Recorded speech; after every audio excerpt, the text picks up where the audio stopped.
Hello, everybody. Happy Sunday to y'all. Hello, YouTube, Odyssey, Rumble, Candidly, Jane, Action, Lena, Michael. Michael's new here. Welcome. Great to have you. Hope you are well. Harold's in the house. Meal.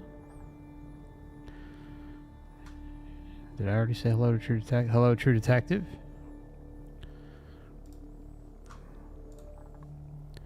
Hey, Kyla over on Odyssey. Thanks for joining on Odyssey. I appreciate you. Thank you for being a member as well. And hello to everyone over on Rumble who may be watching. You know what's weird is in Rumble, it's not like it gets huge numbers, but usually about, I don't know, 10, 20 a show maybe, somewhere around there, and like nobody chats over there. I don't know what it is about Rumble. Odyssey gets fired up sometimes though. Okay, so anyways, before we get started, just as a reminder, gotta go through the BS. This channel is for educational purposes only, or perhaps entertainment purposes only, whichever the law would prefer. It's always important to do your own research and make your own conclusions.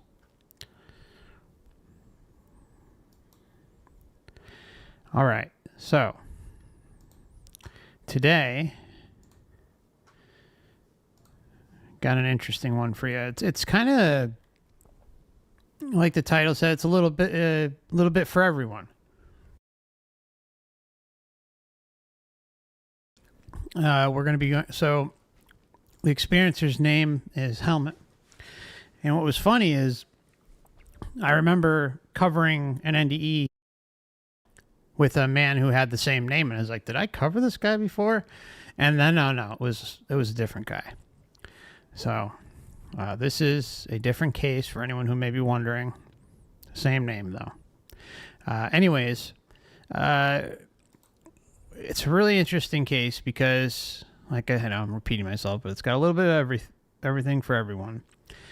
At late teen years, well, let me back it up a little bit. Helmet had, kind of a rough childhood with his classmates and being bullied and then things like that. So he kind of went into his shell and closed himself up. In his teen years, he was in tune with himself enough to say, I want to try and work on that. So he ended up going to a self-empowerment retreat or lecture, seminar, whatever you want to call it. And right around that time, he also had, after doing that, had this spiritually transformative experience in his car.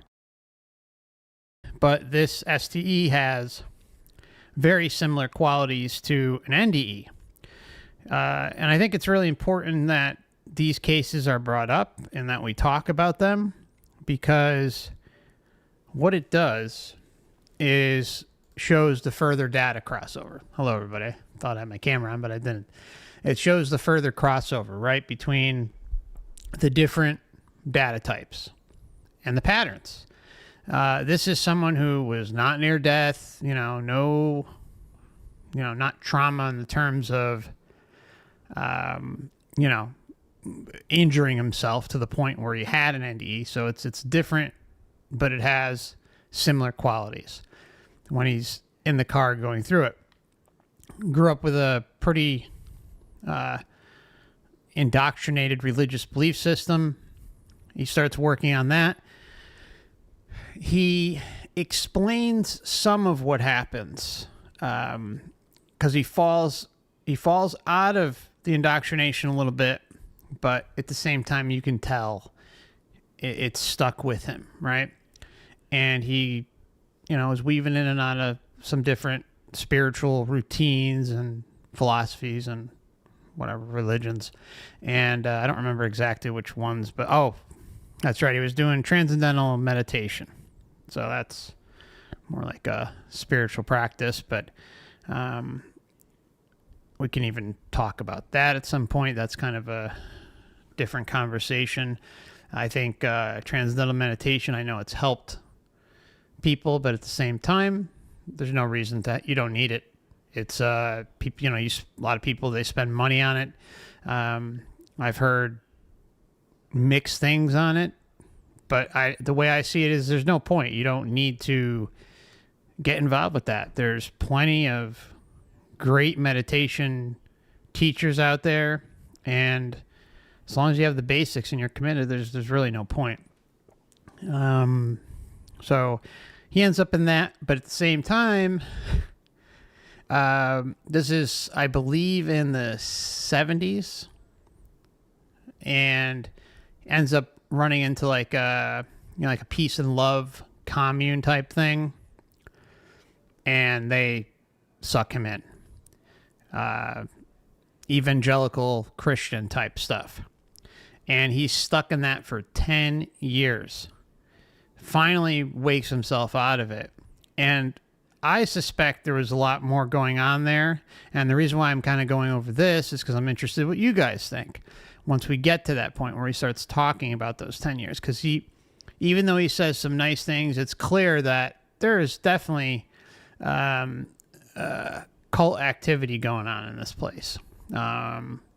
And I think you'll see, but I'm just curious what you guys think. So when we get to that point, it'll be a little while till we get there, but when we do, I'm interested to hear what you have to say. Let's see, there's a few more things with this case. Oh yeah, he also ends up getting sucked back in and writes a book about the Shroud of Turin, which is, Jesus stuff. And then another novel about Judas.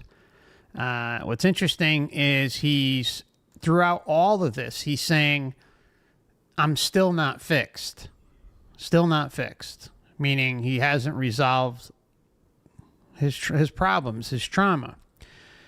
And so he ends up going to something that I'm sure many of you have heard about. It's this rebirthing exercise. Okay. And with that, it's like you breathe really heavy, and then,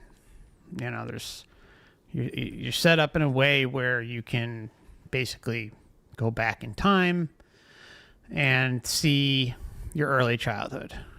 And I've heard it works for a number of people, so I don't crap on it. I mean, I know it's healed people, and so it's interesting to hear him talk about that.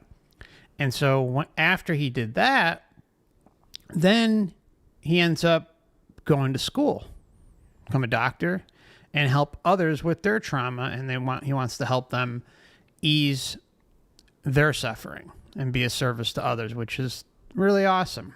But what you see throughout all of this is clearly that the Matrix is hindering his progress. He himself is hindering his own progress too. He talks about this desire to be free, but he's just not there. He's not to the point where he looks at things objectively through both sides of the spectrum, right? And what happens, I'm sure you all can guess. Well, everything's about love. So there you go. All right. So that's kind of the breakdown of what this case is all about.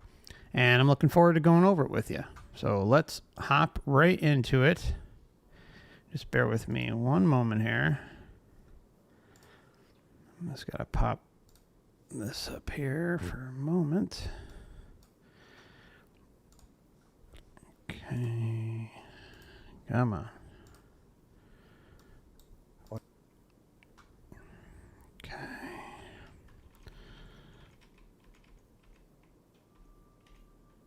Yeah. All right. Dr. Phil. There we go. Oops. All right, we're good to go. Thank you for your patience. Sie sind Traumatherapeut und blicken auf ein...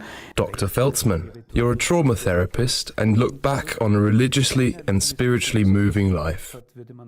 One experience that has particularly influenced you would probably today be termed a near-death experience, but you weren't really close to death. You were about 20 years old at the time, and I would like to ask you about your personal situation that led to this experience. Mhm. Ja, ich war damals ein sehr schüchterner Mensch, also sehr gehemmt. I was a very shy and inhibited person at that time. I was teased a lot at school. I was a very good pupil, always trying to be better than the others, which motivated some to torment me. It went so far that I told my mother, I won't go to school anymore, because I really was scared that I'd get beaten. Then the ringleader was pushed out of school because of me. Then I was really out of favor in my class. This led to my starting to stutter. I became quiet and shy, full of inferiority complexes. I urgently looked for a solution, and finally I made the decision to do everything I could to get out of this inner condition. But I felt so overwhelmed that I thought, it's hopeless for me. Then I came across the emotional disinhibition method. It promised freedom from inhibitions within 10 weeks. It was a series of exercises to speak suggestive texts in front of a mirror, express all kinds of emotions, and so on. This finally enabled me, I was about 19 years old, to sign up for a weekend seminar called Intensive Empowerment Training. Now, a practice like this... It was developed by a person who was initially... Sorry about that. Now, a practice like this, I've heard a lot of good things about it. It's very similar to something like affirmations, right? But like with a twist where like you're going through a wide range of emotions. So, you know, if any of you are having trouble, looking into things like this can really help. I swear by affirmations. I swear by a simple meditation practice. You'll hear him talk about meditation, how he does, I think, 20 or 30 minutes in the morning, 20, 30 minutes in the evening.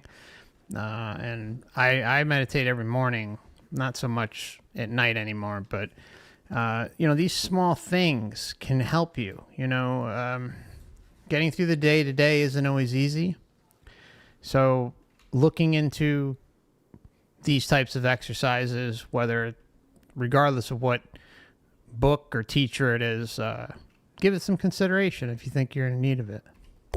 To sign up for a weekend seminar called Intensive Empowerment Training. It was developed by a person who was initially also very inhibited and developed it for himself. And so I was part of a group of about 15 people. We were all inhibited and terribly ashamed that we needed to go to such a seminar.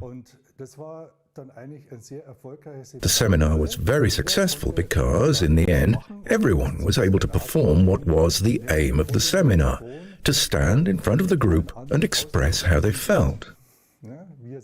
Everyone could do this, me included. Thus, I felt very good when I drove home at night alone in my car.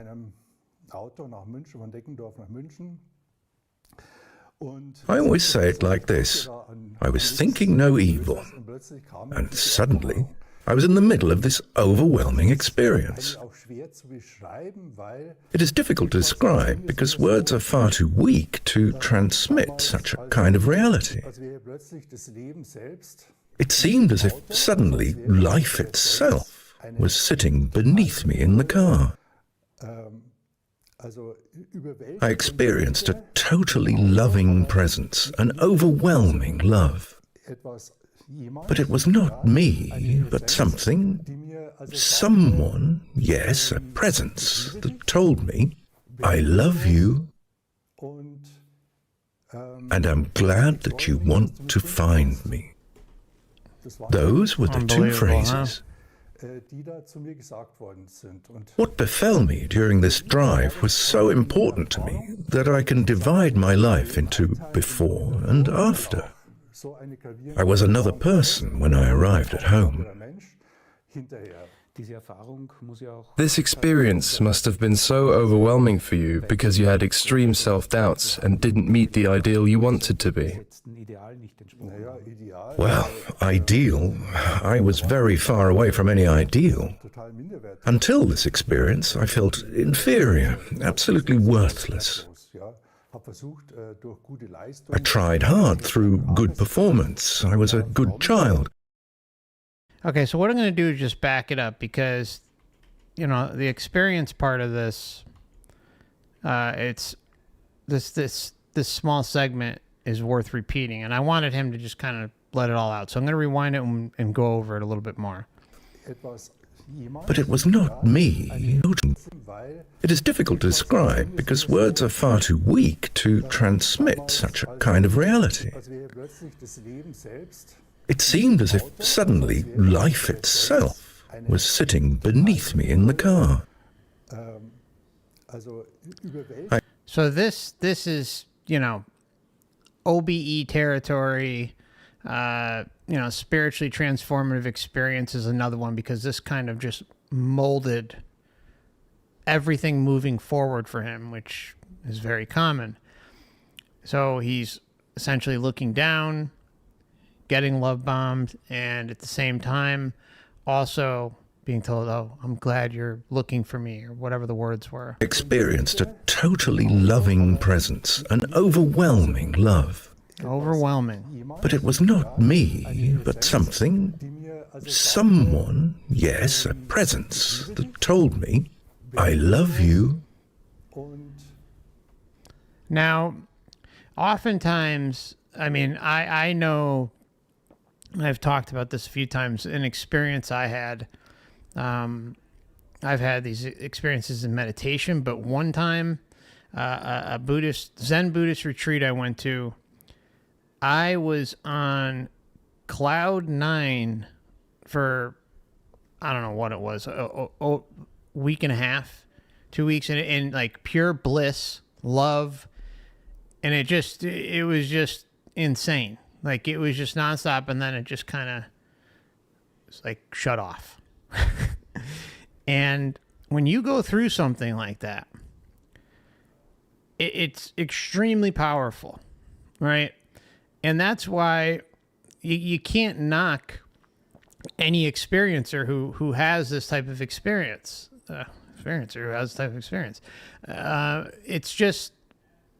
It's life-changing.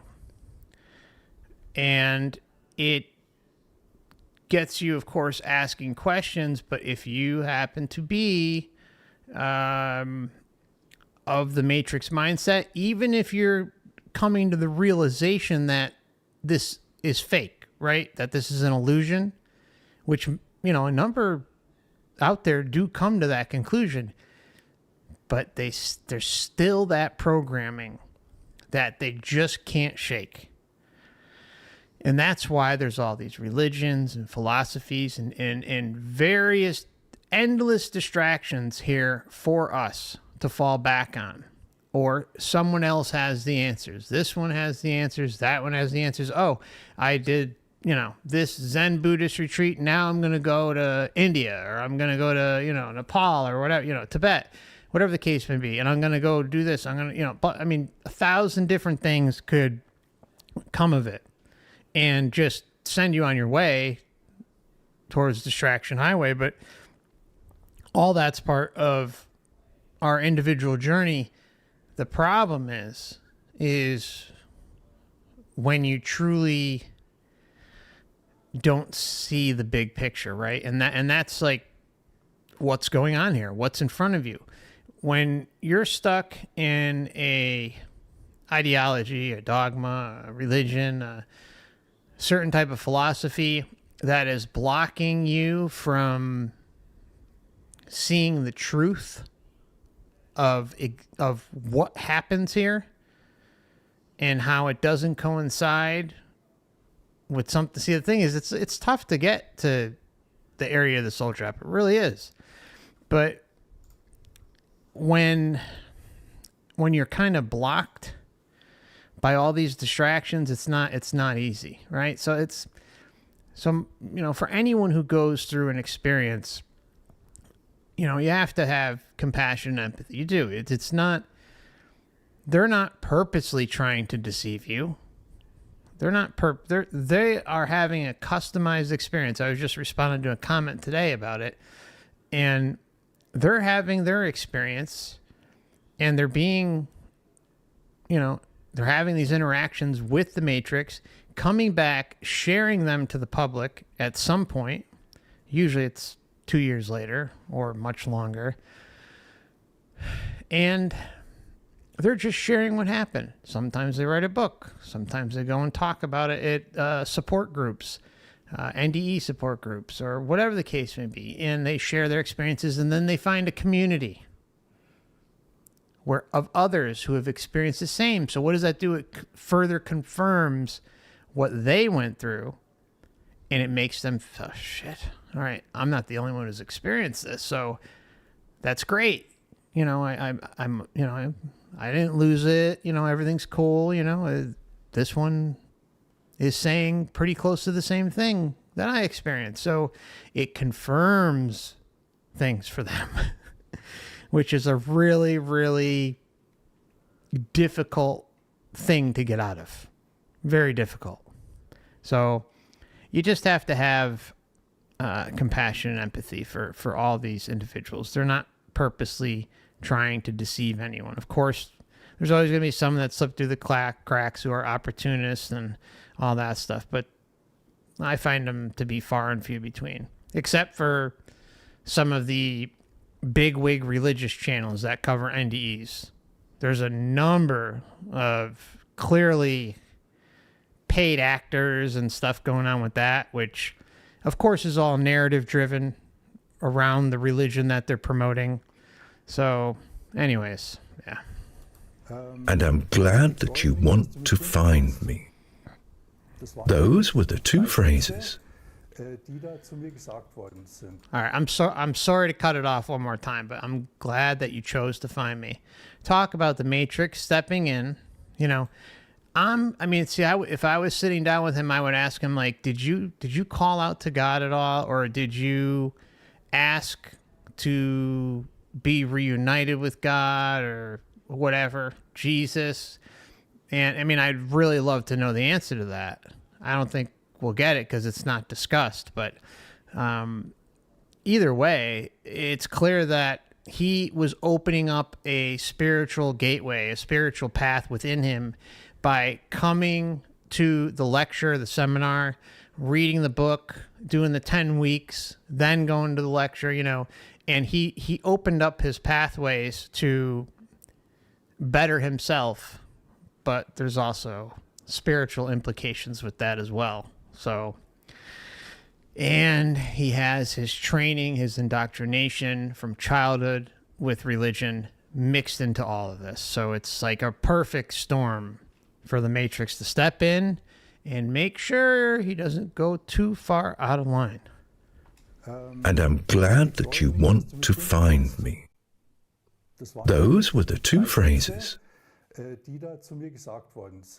What befell me during this drive was so important to me that I can divide my life into before and after. I was another person when I arrived at home.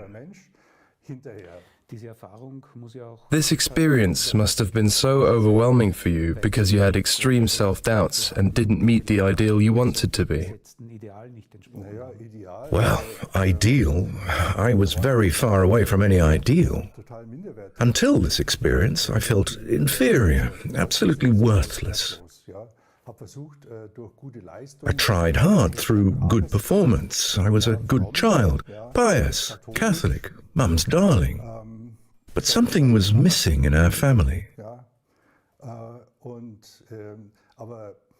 At that time, I was not able to label it. There was a poem by an Indian poet hanging above our dining room table. It was all about duty. It ended with, "And I did the duty, and the duty was joy." This was the philosophy of my mother, fulfillment of duty. Today, I would say it was a grand self-delusion, but there was no real love. They were just purposeful relationships, and nobody was supposed to have problems anyway. That's why this experience was so overwhelming for me. I can say that for the first time in my life, I experienced real love in such an intense way. Afterwards, I made a journey to Greece together with 3 other boys. Before, I always felt like the odd one out. Now, I was one of them. It took 2 or 3 days until they adapted and saw me as equal. I had a completely different attitude towards life. I felt loved because life itself loved me. Let's go back to your experience. It was a love experience, but you also had the impression of being very close to life itself. Yes, it was as if life itself had appeared to me. But I couldn't really understand what I had experienced. Thus, it became a big question to me. What did I experience in the car? God? I opened the New Testament, in which the word God occurs very often. But somehow it did not match. I couldn't make any connection with this God who is in the Bible, and whom I also knew from the Catholic Church of my childhood. I had to go to church with my brother every Sunday, because that was part of raising a well-behaved child in the 1950s and 60s. It was the most important question for me at that time. What did I experience in the car? How can I explain that? See, he's asking these questions. What the hell happened? 60s, 70s too. That's a rough time. The information that's available today wasn't as prevalent back then. I think, when did Moody's first book come out? I mean, there was a lot of stuff before that, but to be aware of that gnosis is difficult. I want to say Moody's book came out late 70s, first book, early 80s. I'm going to double check, but yeah, it's even then he didn't technically have a near-death experience, right?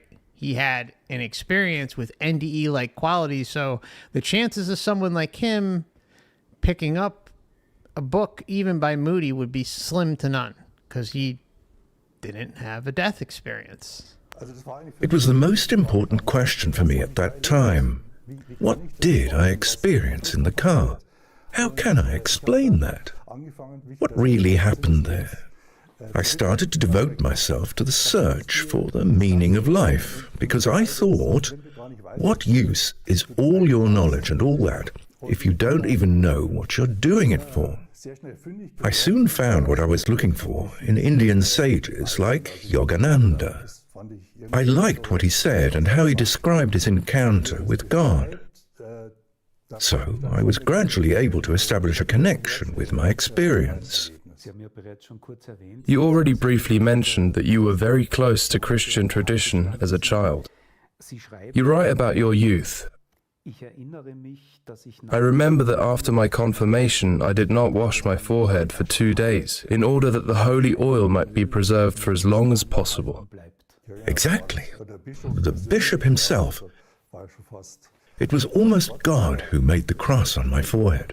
See, this is how screwed up things are, and it's common. Like, I mean, I grew up around, children who bought into this stuff, families who bought into this stuff, tooth and nail. The priest could do no wrong. You heard, what is it, Werner, I think is his name, the interviewer. This guy, right? Let me see if his name pops up. All right, it doesn't. Anyways, he left the oil on him for 2 days because he wanted to make sure, he didn't lose any. It seeped through all the way and blah, blah. This is the type of stuff that is being put through children's heads. And this is one religion, a big one, but point is think how easy it is to control. Then you have to go a step further and think about the human body, how easily programmable it is, how easily deceived and manipulated it is. It is a well-oiled brainwashing receptacle. All right? Period, point blank. Things that happen in this whack job world, this dumpster fire reality, would not occur if it wasn't for the faulty programming and the susceptible, mind-controlled human body. If that wasn't happening, none of this crazy world that we're in would be occurring either, right? Or potentially could be different, depending on the next model of humanity that would be released, right? It's just, see, this is how it's like, if you're not looking at the bigger picture, right? We can all say, oh, well, why are things so screwed up and blah, blah, blah. Well, it's screwed up because look at first the faulty machinery that humanity's working with, right? The human body in and of itself. That is step one. Then you have a realm filled to the brim with programming, regardless of what era you grew up in, right? Doesn't matter if you're born in the Roman times. You're going to be under the thumb of the empire, right? You're going to do as you're told, or some bad shit's going to happen. You're going to indoctrinate yourself. You're going to go along with the indoctrination and eventually just submit. That's just the way it is. I mean, you always have to think of the wider scope of things. It has nothing to do with one single experience or case or one atrocity out there or whatever the case may be. It's the collective of evidence that is in front of all of our faces that prove, in my opinion, with zero doubt, something is really wrong here. And it's up to us to find ourselves and take back control of our sovereignty and our essence. Your youth. I remember that after my confirmation, I did not wash my forehead for 2 days, in order that the holy oil might be preserved for as long as possible. Exactly. The bishop himself. It was almost God who made the cross on my forehead. Considering this background, wasn't it very difficult to break away from this tradition, which you couldn't reconcile with your experience? When I was 19, I wasn't very Catholic anymore. This tie became weaker and weaker after I reached 14 years of age. How did your spiritual path continue? Back in the 1970s, there were many youth regions and groups proclaiming their truths. I often went to Munich's pedestrian zone, curious about new truths to be discovered. I found what I was looking for in transcendental meditation. I found this kind of meditation really great. I was initiated in front of an Indian altar with incense sticks and a picture of their guru. But I felt a small amount of guilt because I was still bound to the Catholic religion. And I thought to myself, am I allowed to do all this? But I had made my decision. I'll do everything that makes me free. I meditated every day for a quarter of an hour in the morning and a quarter of an hour in the evening. Meditators ought to think as little as possible and focus on a mantra to get into the state of non-thinking that is enlightenment. I felt really... Now, see, as I'm sure many of you know, there's a whole industry based around enlightenment. It's sold everywhere. And enlightenment, in my opinion, doesn't exist if it's of this world or even somewhat related to this world or this matrix, right? enlightenment is, for the most part, a scam, right? Enlightenment is truly liberation, like 100% full liberation through non-interference. That's my opinion on it. There's just, I mean, the amount of crap that, you know, I've fallen for, or that, you know, I've tried, and I mean, Christ, some of it is so embarrassing. If I told you some of the shit I've done, you know, to try and reach enlightenment, or to, you know, expand my pineal gland, and, you know, all the, you know, all everything under the sun, you know, you think if it's out there, there's a good chance I've been suckered into it and tried it. It's just, I don't know. It's just, this is how this place works.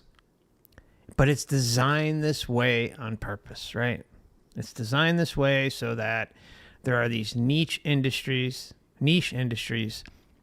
all over the place, and these boxes all over the place, regardless whether spiritual or otherwise, doesn't matter.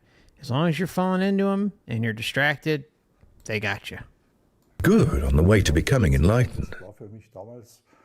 At the time, that was the way for me to get free. But then the Christian tradition caught up with you again. Yes, but I didn't plan any of this. One day, it was March 1975, a beautiful spring day, I walked again along Munich's pedestrian zone. At first, I thought there was just a group of hippies playing guitars. They attracted me straight away. I was curious about what their mission was. I saw different people talking to passers-by. A young Italian woman asked me in English how I was doing. I answered, "Oh, I'm fine. I'm practicing transcendental meditation. Since I started, I've been really fine." She said, "Oh, Jesus." Immediately, she opened her large Bible and read from 2 Corinthians. The devil disguises himself as an angel of light. Therefore, what I was doing was really bad. I wanted to go on thinking, what nonsense, devils, angels of light and such. I mean, I was going to kind of do like a whole extension of just talking about, but it's probably best for another video. But even, you know, the devil disguises himself as an angel of light, right? I mean, there's a hell of a rabbit hole just related to that stuff. And there's so many overtones to the soul trap. It would take a while to unpack. But one place I'll refer you to look at for further information. In the meantime, assuming I ever get to the video, but in the meantime, check out Wayne Bush at trickbythelight.com. You know what? Now that I think about, okay, the religion section, I don't know if it's up anymore. Okay, when you get to Wayne's site, search religion, or use DuckDuck and put trickbythelight.com and then, you know, religion, and it should bring up the section. While we're going through this, I'll try to find it for you and leave a direct link, but he goes over some of it too. And, you know, Wayne is just a wealth of knowledge, a genius, an utter genius. And anyways, but yeah, there's a whole massive rabbit hole just with that stuff. But, you know, it's like, how far are we gonna, how much time are we gonna spend on stuff like that, right? It's like one piece of a zillion other pieces that are out there. But, you know, I don't think it's necessarily gonna win anyone over. You know, it might win over one or two people, but is it really worth, you know, spending a week on? I don't know. But the people fascinated me. I could see that they had something special. I thought, they don't just talk about Jesus, they seem to know him personally. Und dann habe ich ihr von diesem Erlebnis im Auto erzählt. Und I told her of my experience in the car, and that I felt as if life itself was sitting in the passenger seat, telling me that it loves me and is happy that I want to find it. möchte, She immediately got teary-eyed and said, "Praise the Lord! This was Jesus whom you met." ich bin der Weg, die Wahrheit und She read from the Gospel of John, das Leben war, das "I am the way, the truth, and the life." So, if it was life itself that you encountered, it could only have been Jesus. That was interesting for me indeed. After all, Jesus? Because you still couldn't integrate your Jesus. experience up to that point. ich hab's ja eher so I had seen it more in an Indian spiritual way, i.e. the one force and all that. But I wouldn't have thought of Jesus. Auf Jesus wäre ich da überhaupt nicht gekommen. Ja. Und auch die Liebe, die And I realized the love that people had for each other. I noticed it straight away. It was the same love that I met in the car. So I now had something to really think about. und am nächsten Tag The group was back the next day and I went with them. I just wanted to know, how did they live? nichts. Ja, die But they said nothing. Möbel aus dem Sperrmüll und I saw furniture from the bulk waste and there was water to drink, bread, margarine sandwiches. I thought, isn't it strange? They have nothing and seem to have everything. nichts und scheinen alles zu haben und And I have everything and somehow have nothing. I wanted to belong to them. Okay, so them not having anything. See, there are some red flags with this, at least as far as not him, not not what he experienced, but this whoever this organization was. Well, I feel it's a cult, but like how a good cult is run. It will deprive you of food, proper nutrition, proper, even hydration, deprive you of sleep, all sorts of different things. And, there's even a moment he's going to bring up in a minute that is pretty interesting that really got my, my head tilting. And then, also about the elders. Okay, so remember he spent 10 years in this. So when you're listening to this, remember he's been in this for 10 years. And how awesome is the background for this video? Snowing in the background. It's a great setup. I love Santos. Definitely not Santos. Thantos TV.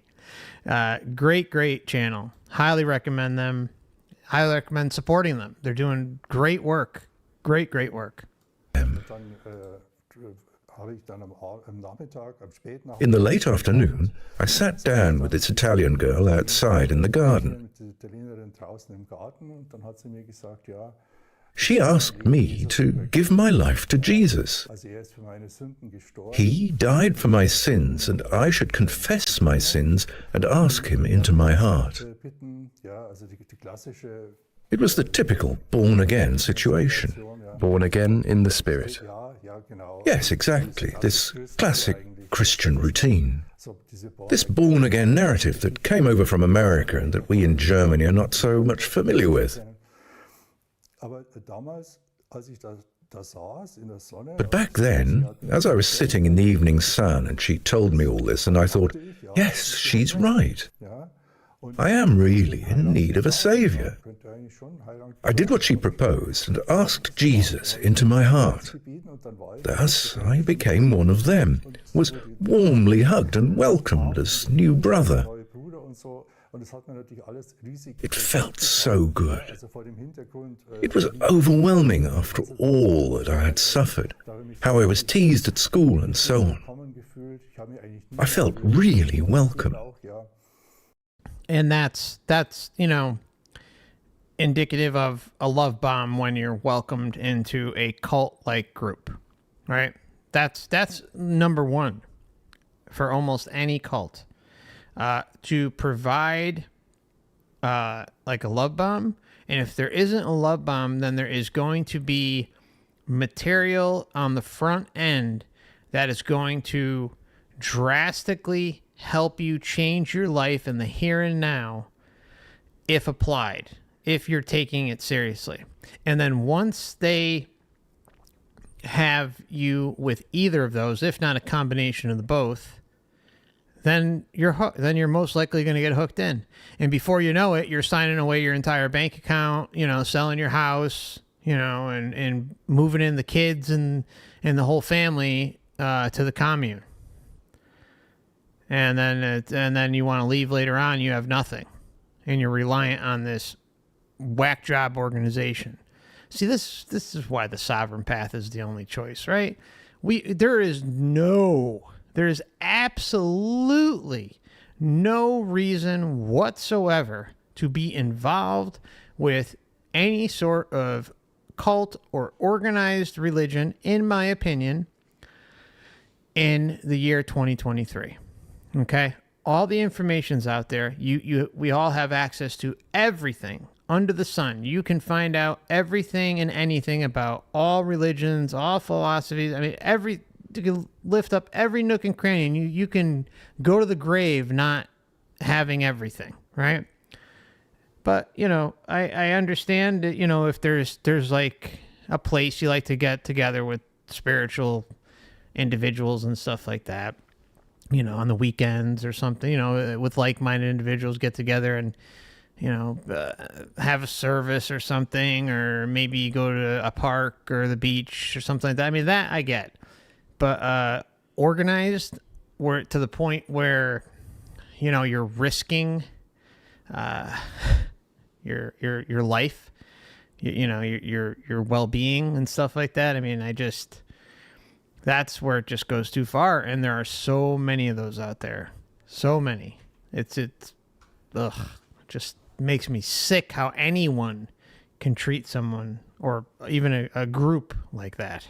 How I was teased at school and so on. I felt really welcome. I had never felt welcome in my life. Now I was one of them. For 10 years. Yes, for 10 years. We regularly went to Marienplatz or the English Garden and told people about Jesus. I had many deep and honest relationships. I don't regret anything. These were some of the greatest experiences of my life. Why aren't you with them today? It was a gradual process. Love is one side of the coin, but there is another side of the coin that you don't notice at first.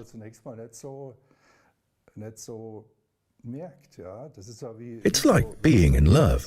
Everything feels pink. The real problems appear in everyday life. It simply was like this. To question certain things, that was from the devil. To have doubts was a kind of weakness. Independent thinking of your own was not welcome. See? There you go. Thinking on your own, it was not welcome. That is some Matrix shit in a can. That's it. That's it. No thinking aloud. Don't think for yourself. Just obey the scripture, obey the elders, accept your love bomb and your vow of poverty within the group where, you're starving practically every day and malnourished and, little water or whatever the hell's lack of sleep, whatever the hell's going on. And just don't ask any questions. What is written in the Bible is literally the Word of God and not to be doubted. And I would love to know which Bible, right? I'm almost positive it's the King James version, but who knows? It could be whatever group this was, kind of peddling their own version. Who knows? It's tough to say. Does anyone remember if he mentioned what Bible it was? I mean, anyone who uses the King James version as a reference, they're already discredited, in my opinion, right? Because it's not the original documents. It's just not. I mean, I don't understand the disconnection on how it's like, don't you want to go to the root of the source data, not the interpretation, not the alteration of whatever some guy down the road decided to edit and give to the peasants, the people. You know, I mean, that's essentially what happens, right? Why would you not want to get to the source information? That blows me away too. I mean, so many will bank their entire existence on a literal rewrite that is different than the original source documents or source scriptures. Please explain that. Please. I mean, that's just common sense. Anyways, I'm done ranting. The Word of God and not to be doubted. But this was not the real issue for me. The real problem was that in the long run, the doctrine didn't really help me in my mental situation. My mental problems remained, despite my experience in the car. At that time, I didn't know at all what was wrong with me. I didn't know that until much later. Now, see, he's saying he's had all these experiences, but his mental issues, his mental condition, not issues, but mental condition, his problems with, you know, how he approaches day-to-day life and his spiritual path were still an issue. After all of this, think about everything we've gone over so far. After all of this, there's still no resolution. At that time, I didn't know at all what was wrong with me. I didn't know that until much later. I suffered from a duodenal ulcer that bled repeatedly. I've been hospitalized twice with severe blood loss. That went on for a long period, from 1978 to 1995, 17 years. I was almost constantly afraid that bleeding would start again. I couldn't find any remedy.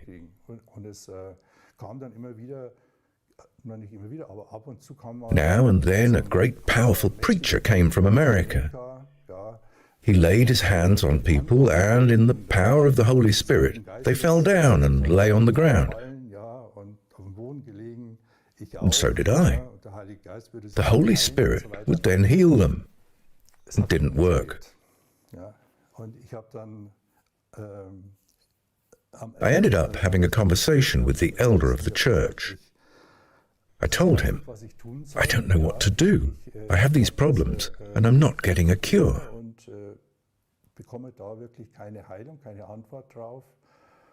His answer was, you believe too little, you pray too little, it's your own fault. Something like that in my words. His crucial point was, you just don't really believe, because if you did believe correctly, you wouldn't have the problems anymore. But that wasn't a helpful answer for me. It was more like a slap in the face. So I finally made up my mind to leave the church. I realized that in the end I didn't get the answers I needed. This was obvious, because otherwise the trouble would be gone. Did you have problems with certain dogmas at the time? Because you were always striving for freedom? The dogmas were not a problem for me at this time. That we are sinners, that Jesus was tortured and died for our sins, that he rose again, was not yet in question. What I rather disliked was the behavior of the elders.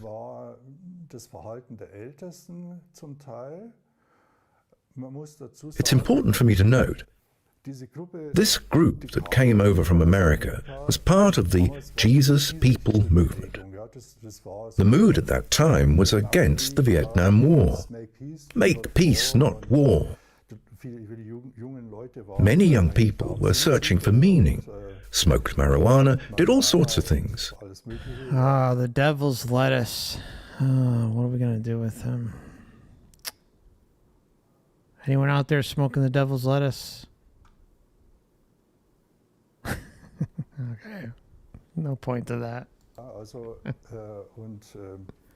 Many were then plucked by mostly young Christians who lived like Jesus freaks.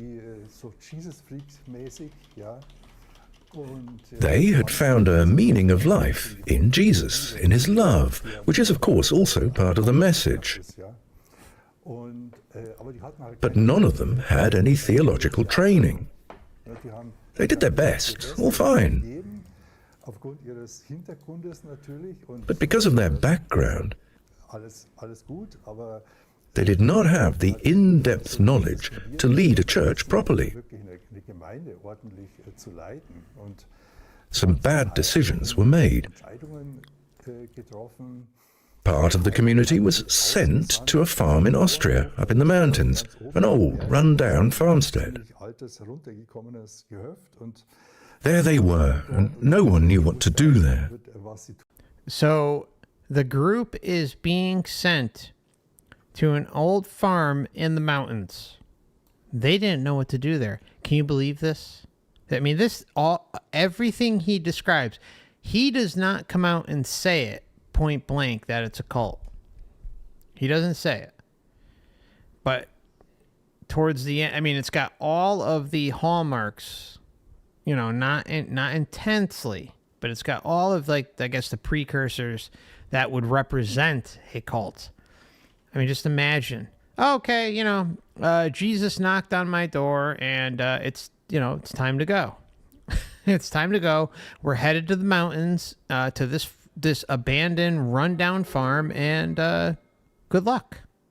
He was sent to a farm in Austria, up in the mountains, an old, run-down farmstead. Oh, sounds great. Sounds great. There they were, and no one knew what to do there. But it was said, "The Lord has shown us that we should do this." That's stupid, of course, when you base such a decision on such a foundation. At some point, they had to admit the decision was stupid. Soon, everyone came back. Of course, the question arose, hasn't the Lord shown us what to do? That's how questions started. There was a meeting in the large living room of the house. For the first time, people dared to ask critical questions. See how great is, I mean, this is the type of extreme activity of a cult that has to get them to that point. Okay, I'm just for a moment, right? Just for a moment, I'm going to tell you about a cult that I looked into. Okay, I wish I could remember the name. I want to say, don't quote me on this, but I want to say it was, I don't think it was the Children of God cult. Anyway, it doesn't matter, right? This cult, they bought a school building, like a high school building that went up for sale. I guess the local school built a new one somewhere else in the county, right? Or town. And so they bought it, and the original cult leader had died, and the daughter was groomed to take it over from the very beginning, right? The daughter and I think 2 sons. So they take it over. Sorry, I don't want to cough in your ears, but so they take it over, and it's so sad. It's so freaking sad. And they have all these families that it gets to the point where obviously it's intergenerational at this point, right? It's being passed down. This because it's rooted with the original founder. And so the daughter takes over. The daughter and the brothers are complete psychopaths. So the so you have these are members. You have a wife, a husband, and 2 boys, and I think a girl. And two boys and a girl. Okay, so the 2 sons and the daughter decides to hightail her ass out of there. Like, I think in her late teens. I want to say she was like 17, 18, somewhere around there, maybe 20. Hightails her ass out of there, ends up meeting a great guy, gets married, gets a house. But in between all this, her younger brothers are starting to grow up, and they're, I think, in their teens, early high school or something. And so one of the brothers ends up going to the sister's house. Meanwhile, the cult leader says, no, you're not supposed to be going there. But she had spent 2 or 3 days there, and the parents let her go. The parents, it was like they had like a little sliver of a foot out of the cult and then a massive foot in. So it's like the fact that even the son was able to go see the daughter, who is technically excommunicated, was pretty incredible, let alone like for more than a few days. I mean, not there. He's not there anymore. Ends up getting to the point where he's like, I don't want to deal with this anymore. Goes back to tell the parents and his brother. They get beat so bad into submission. I'm not even going to tell you the injuries because they're absolutely appalling. And it's so sad. So sad. And it's all based around Jesus and the Bible and love and God and confession and just absolutely appalling. And so the one of the first brother is brought to the hospital on death's door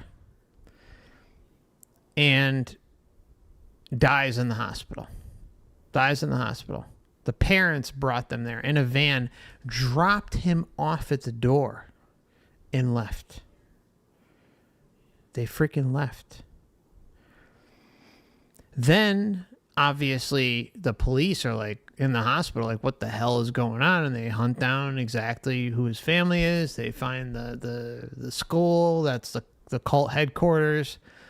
And they find the other brother just as badly as beaten inside the school cult. And then, of course, everything unfolds from there. Now, mind you, the parents were super, super successful. They did well for themselves, and this cult extracted everything, took the family, and even worse, the parents were there for when their teenage boys were being beaten to death. The first one died, but the second one lived. And meanwhile, they were like so close to getting out. At least one of the brothers, and the other brother who did live, he didn't want to be there anymore either. So they were so close to getting out. I mean, like, but this is the type of insanity that occurs in the name of religion, in the name of Jesus, in the name of God. I mean, and the parents, the fact that the parents could be there and witness it all and be so far indoctrinated that they think, the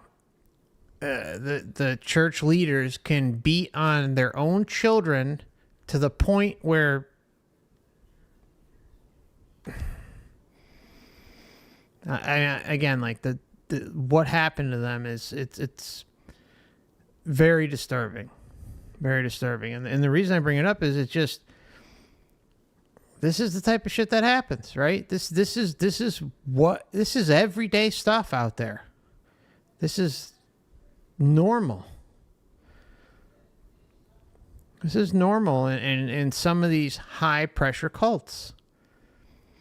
Now just imagine you enter one of these things, you give up your entire life savings, right? You sign over everything to the church, and you just lose, your whole family in the process. You lose your sense of self-worth, and you're just going to work every day to continue to fund this psychotic operation. I mean, there's so many examples out there. I mean, researching cults and human psychology and how that stuff works is just, it's incredible. It's incredible. It's amazing. And that's like really goes to the point of what we were talking about at the beginning of the stream, how this faulty programming, right? The meat suit, right? The human body is so ridiculous. It's ridiculous.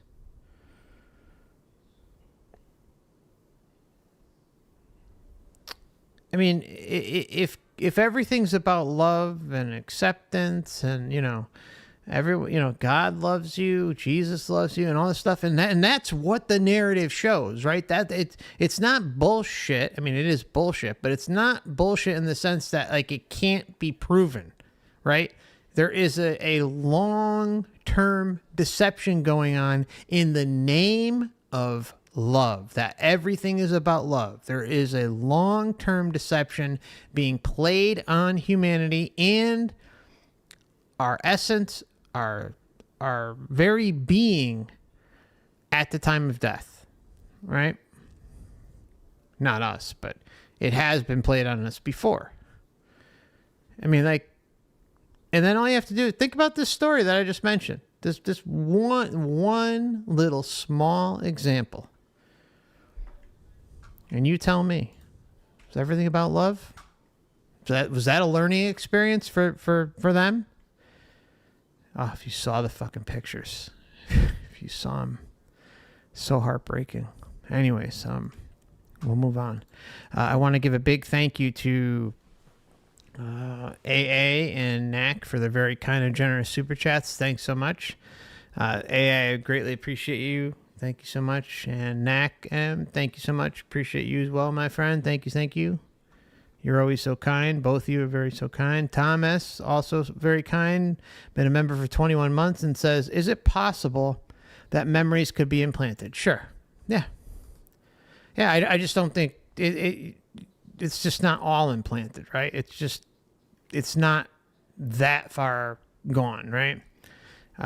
Memory implanted, sure. Yeah, I think that's possible. I mean, there's always entity interference. I mean, just look at schizophrenia, right?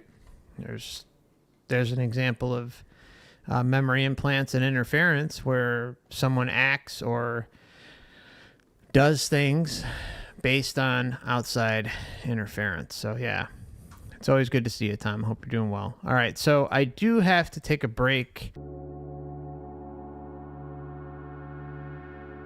All right, so let's get back into it. Not going to waste any time.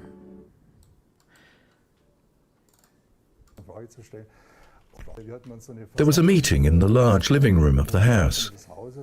So this is about For the first time, people dared to ask critical questions. Finally, one of the elders said, "No critical requests to speak anymore." That was like a wake-up call for me. As I said, I had no problems with dogmas at the time. You then turned more to scientific thinking and wrote a book entitled No Death for Jesus, The Shroud of Turin and the Resurrection of Christ. How did that happen? After this traditional Christian phase, my time at the university also came to an end.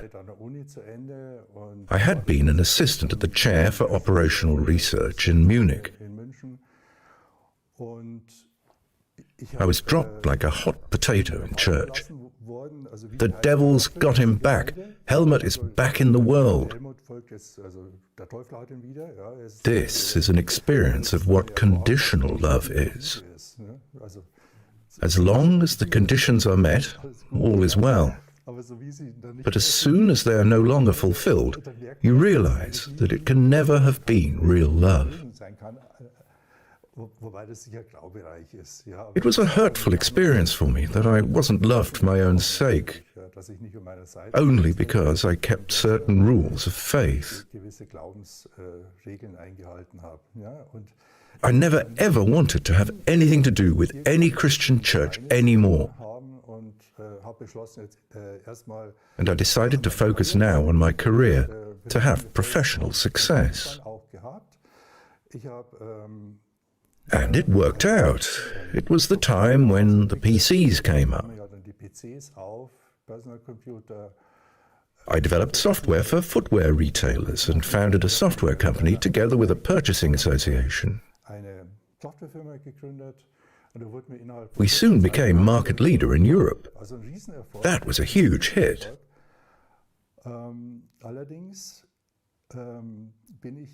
However, 8 years after the company was founded, that was in 1995, I felt like a hamster on a wheel. Everyone wanted something from me.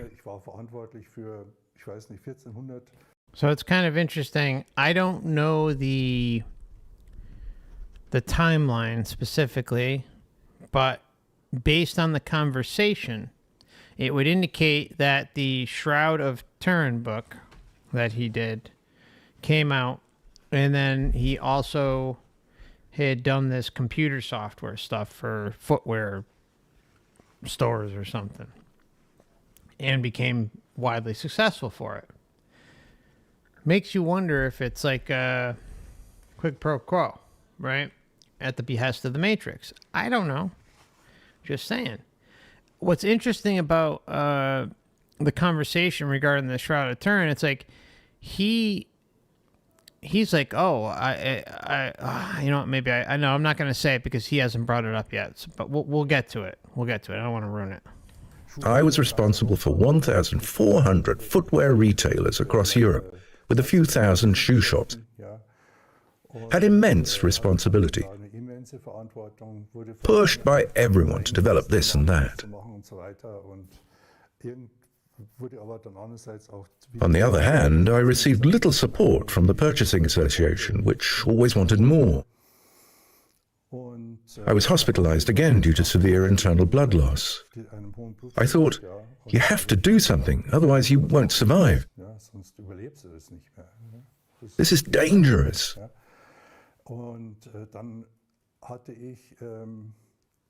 I found a book on my bookshelf that had survived the Christian cleansing period. When I became a born-again Christian, I threw away all my psychology books because they were from the world. But there was still one book left, The Power of Your Thoughts by Erhard Freitag. I read it again after 20 years. It was encouraging to learn how the unconscious controls our life and how powerful positive thinking is. In the book, I found the phone number of an institute for hypnosis research. The number was still in use even after 20 years. They said, the institute doesn't exist anymore, but Mr. Freitag will lead a seminar in 2 weeks. You can still participate. I registered immediately.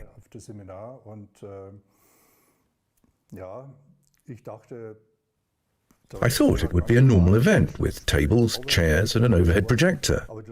But when I entered the room as last person, people were all sitting on the floor and slightly elevated Mr. Freitag in a white robe, Indian music, incense sticks. I thought, oh my God, and sat down right next to the door in order to be able to escape right away. Mr. Freitag started talking about love and positive thinking and so on. I critically observed every word on the basis of Christian doctrine. I still was in a state of perplexity in between religious and scientific thinking. I can say from today's point of view, If you're really deeply into religion, it's very difficult to get out of it, because this kind of faith is surrounded by fear. The greatest sin is to doubt the whole thing. You're going straight to hell. If you take it really seriously and literally, if you take the dogmas as the word of God, then you're very caught up. It's really not that easy to get out of there. The seminar lasted 5 days. I kept getting softer and softer. There were many exercises that were done together in small groups. I noticed that something was happening deep inside me. Early in the morning on the last day, I again had an experience similar to that in the car. It was an exercise with 2 witnesses. The receiving person sat on a mat in between. It's difficult to describe. Mr. Freitag selected certain pieces of music and spoke a powerful and suggestive text. At the beginning, he said, "With this exercise, you will join the Friendly People's Club," and smiled. Anyway, I sat there and again had this overwhelming experience of being loved unconditionally. I howled like a baby. So unconditional love. Something dissolved in me. I haven't had any stomach problems since. I suffered from these. Now okay, this is where I gotta be careful. This is not medical advice. You know, I'm not a doctor or therapist, psychiatrist, blah, blah, blah, blah, all that stuff, right? Not medical advice. But notice how he's talking about how he had stomach problems, ulcer, this and that, for years. Ends up hooking up with a hypnosis group. Goes away. The power of hypnosis, the power of the mind, and us taking control through suggestion of someone we can trust is very valuable. Or it can be valuable. It's not going to be valuable all the time. Depends on you as an individual too, like how susceptible you are to hypnosis, but most are. And how much you believe in the process, right? How much you're putting in on your end to help yourself through the process. And it may aid in what you need assistance with, or it may not. I don't know. You know, I'm not going to say anything further except that there's a lot of value there. Hint, hint. Disorders until this exercise. I was released from something deep inside me. It was an overwhelming experience. Consequently, I can testify such experiences are possible. It is possible to cause such changes in the depth of our mind through such experiences. Of course, I tasted blood and attended many more seminars. Pretty soon, economic success was no longer that important to me. I noticed I was lovable. I could love myself, even if I wasn't always magnificent and delivering incredible works into the world. See, that's great. In the course of time, you've largely emancipated yourself from Christian dogmas. No, he hasn't. Breaking free from such deeply rooted religious beliefs is certainly one of the most important intellectual achievements. How did you manage that? I still saw myself as a disciple of Jesus, and in a certain way, I still feel that today. See, It's difficult to say whether I'm still a Christian.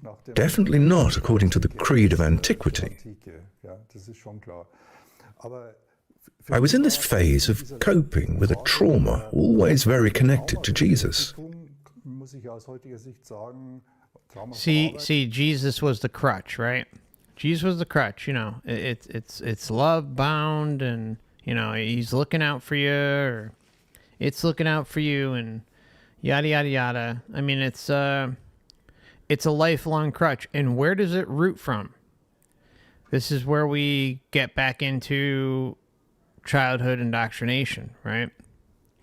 And some make it out of it, some don't.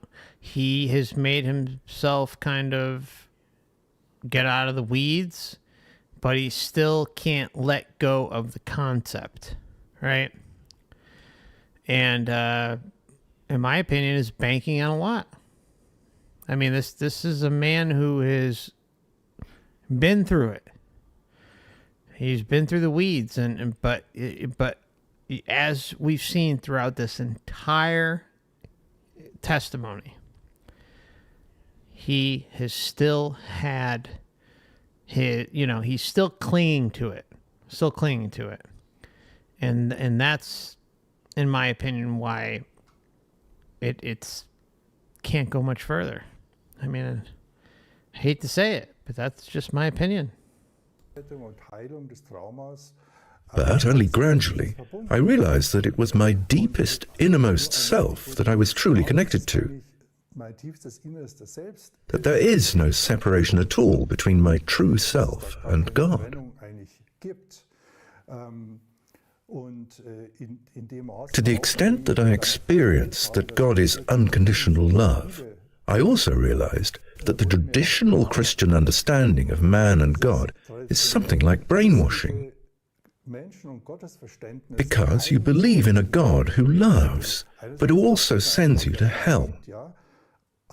If we sin and transgress again, then, as is written in the letter to the Hebrews, Jesus would be sacrificed again and all salvation would be lost, because repentance would no longer be possible. This is deeply scary. Working with the Shroud of Turin helped me out of such fears. Dealing with the Shroud of Turin became very important for you personally. Why? Here, this is the moment.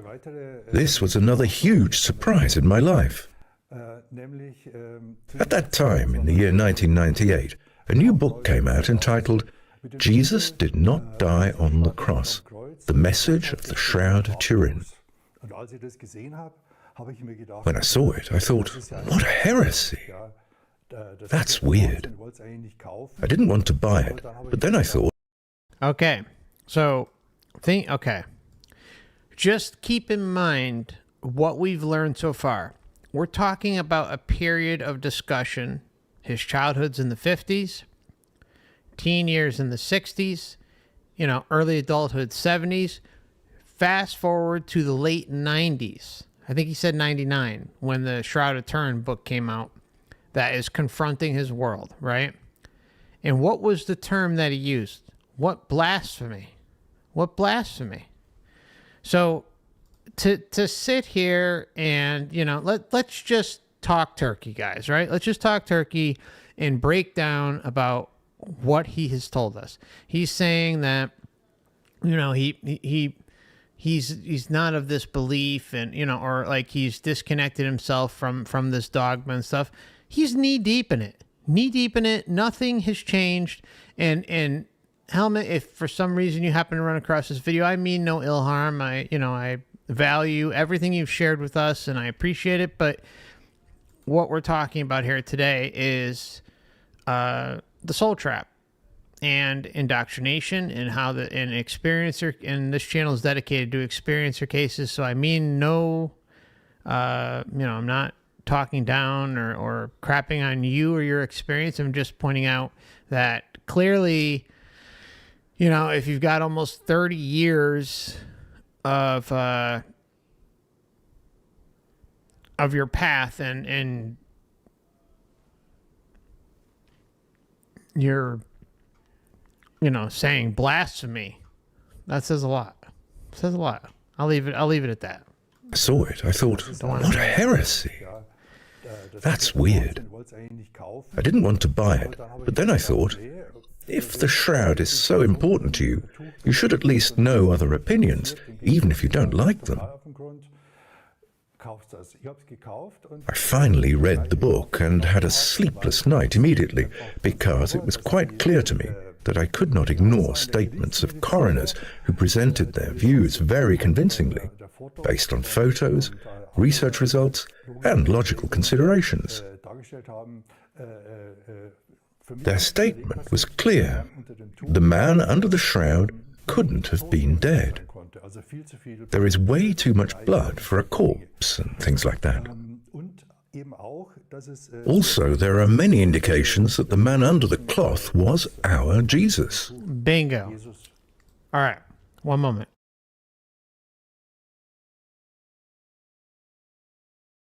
On top of that, many facts have been brought to light which massively questioned Cardin 14 dating into the Middle Ages. It became clear to me, Jesus must have survived his crucifixion. All right, that's what I was waiting for. I'm sorry, I was going to comment earlier. Let me back it up just a little bit. This was a really telling moment. Blood for a corpse, and the man under the shroud couldn't have been dead. The man under the shroud could not have been dead. Okay, so we've gone from, the Shroud of Turin being, whatever the hell it's called.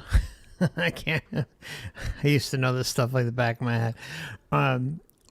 Anyways, Shroud of Turin being, Jesus's garbs on his way out. There is way too much blood for a corpse and things like that. Way too much blood for the corpse. Also, there are many indications that the man under the cloth was our Jesus. Okay, and yet we have confirmation. So let me just tell you, this is the perfect Matrix hat trick hockey reference, right? It's a perfect way to convey how it's like, okay, all right, so the Shroud of Turin is real, but it's not real the way I once thought it was. It doesn't discount that the entire thing could be bullshit. The entire thing. No, it's proven. And then, of course, you have, bigwig scientists coming in with DNA testing and whatever, and carbon dating and blah, blah, blah. And so how the hell,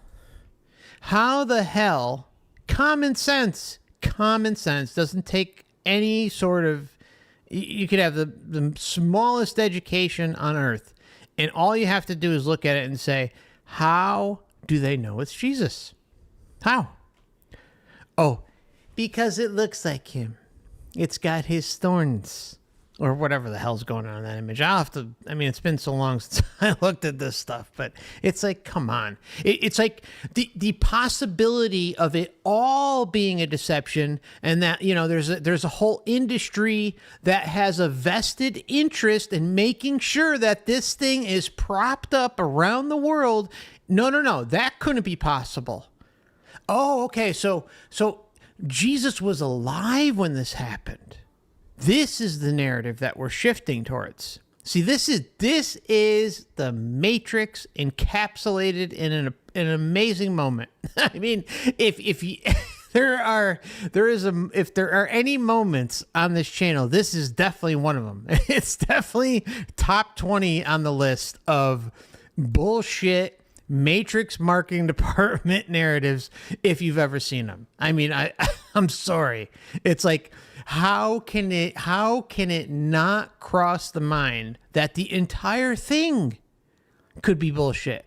No. Oh, because the scientific mind, the scientific analysis and all that stuff is verifying, okay, yes, it is Jesus, but he didn't die because of the blood stains. Are you kidding me? This is the type of low level consciousness that we're dealing with. Not him, not anyone in general, but just the low level consciousness that's being conveyed to the populace, to the realm. I'm sorry, just gotta say it. Yes, Jesus does love you. Blood for a corpse and things like that. Unreal. Also, there are many indications that the man under the cloth was our Jesus. Yeah, okay. On top of that, many facts have been brought to light which massively questioned carbon 14 dating into the Middle Ages. Oh, come on. eben massiv in Frage stellen. Ja. It became clear to me Jesus must have survived his crucifixion. He wasn't really dead, so he wasn't really resurrected. From this, A new answer has been discovered. Praise the Matrix Lords. Come on, guys. Come on. Let's get real. he resurrected. From this point of view, it was an apparent death. Es war ein Scheintod, ja. It was an apparent death, yes. Apparent. Natürlich Apparent. verlaufen. Everything must have happened within the laws of nature. Und das Gotta be kidding me. wurde I mir realized that fairly quickly. klar. Und für mich eben ist es auch wichtig, For me, this is important. I don't want to have a belief that is detached from reality. Isn't it? Here in my religion, this is the truth, and I believe this, even if science says otherwise, which is not authoritative for me as a believer. But you as a believer are setting it up to the point that the whole thing couldn't be a sham because of some scientific evidence. Come on. I mean, the level of disconnect, the level of, I mean, it's just, has the whole thing been a fraud even entered the mind? Has it even entered the mind? No. No. The immediate response is, let's spit out a book.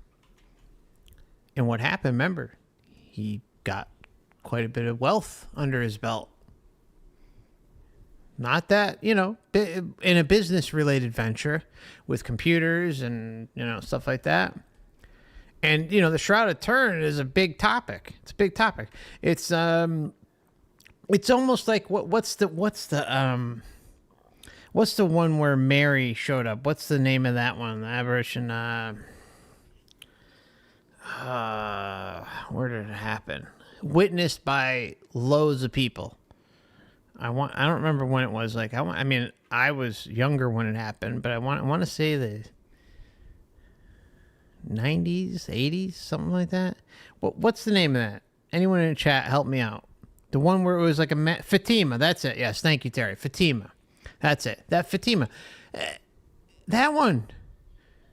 I mean, when you look at how that thing is described today, with the knowledge that we have, it's a freaking hologram. It's a hologram to deceive the masses. Period. I mean, of course, it could be, the simulation itself, the matrix itself, implementing itself onto, tons and tons of witnesses, right? Or it's governmental. I don't know, right? Ma Lopez became a member. Thank you so much, my friend. I appreciate you. Thank you for extending your membership. But, it's like Veracity Media. Thank you for expanding your membership. Appreciate you. So, come on, right? Let's. I mean, that whole thing with Fatima is interesting. That one, they really wanted a show for that. Kind of like the Phoenix Lights, right? The Phoenix Lights. Oh, I'm sorry. Sorry. I didn't mean to belch in your face. But the Phoenix Lights, right? I remember that happened in the 90s. Mass sighting. Oh, big UFO. And, I don't even know how many people. Tens of thousands of people saw it, right? You look at the video footage of that. It looks like a freaking hologram. It does. Looks like a hologram. Anyways, and I bet Fatima was the same thing. I'd bet money on it. I don't know if it's true. Either way, it's feeding people right into the arms of the Matrix, no matter what. I mean, that's a given. But who initiated it? Those are fine details, right? Ja, und für mich eben ist es auch wichtig. For me, this is important. I don't want to have a belief that is detached from reality. Here in my religion, this is the truth, and I believe this, even if science says otherwise, which is not authoritative for me as a believer. For me, factual truth always beats theological truth.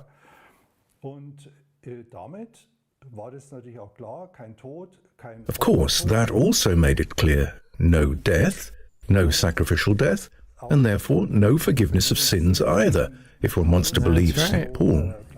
No forgiveness. Not The allowed. consequence is that the whole doctrine cannot be true. In the seminars, I got to know God as unconditionally loving. I realized unconditional love doesn't need awful suffering to be able to forgive. What was that? Unconditionally loving and cannot be true. In the seminars, I got to know God as unconditionally loving.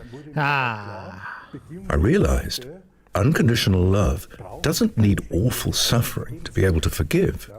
unconditional love doesn't need suffering to forgive. I mean, the brain gymnastics. Remember, he learned this in the seminar. And let me just preface this by saying, you know, if as far as forgiveness goes, I get it. You know, I think it's a good thing mental health wise if you feel, you know, what you're dealing with in it's situational, right? I guess it depends on the individual involved, right? So you have to make that decision for yourself. But as far as it being a precursor to whether you'll be accepted into the kingdom of God or all this other stuff, no. That's just all part of the indoctrination. Unconditionally loving. I realized unconditional love doesn't need awful suffering to be able to forgive.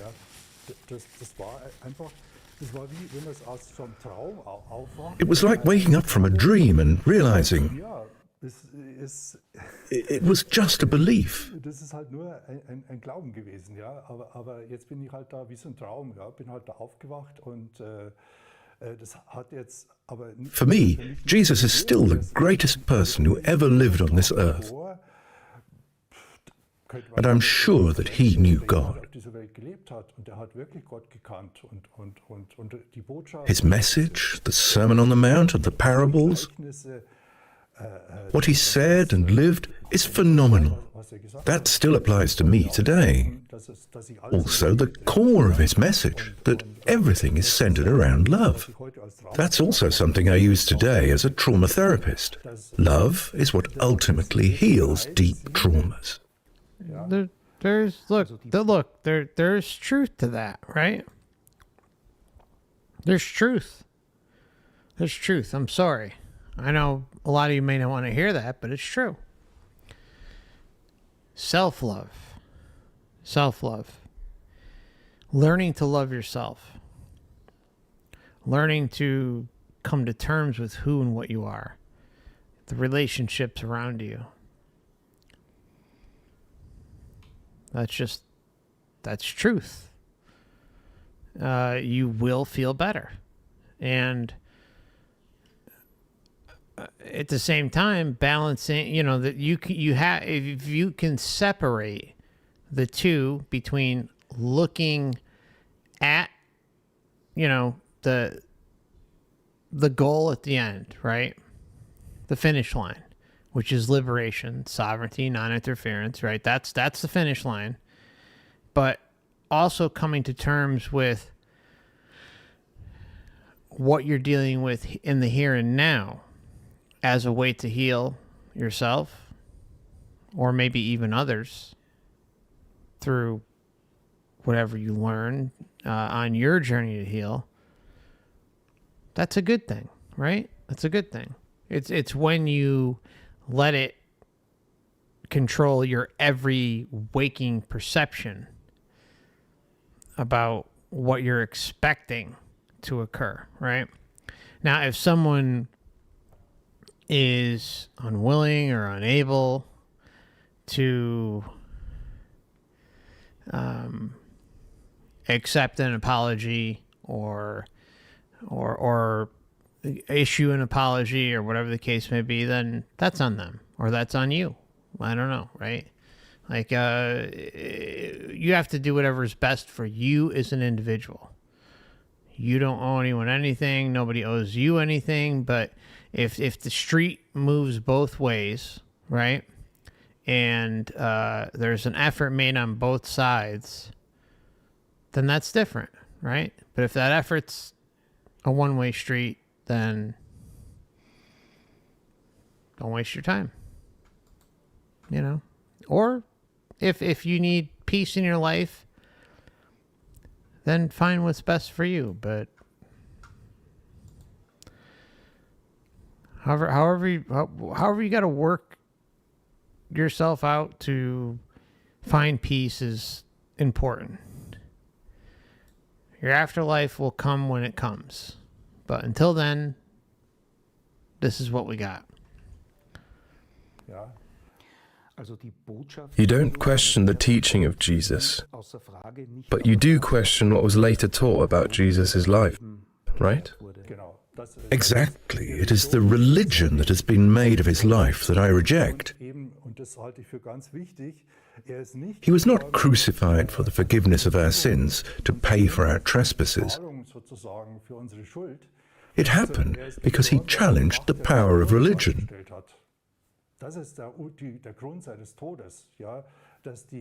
Those who held religious power wanted to get rid of him. Jesus questioned the sacrificial death in the temple, and thus the power and also the dogmatic basis from which they drew their importance. The religious people of the time were the driving force behind the crucifixion.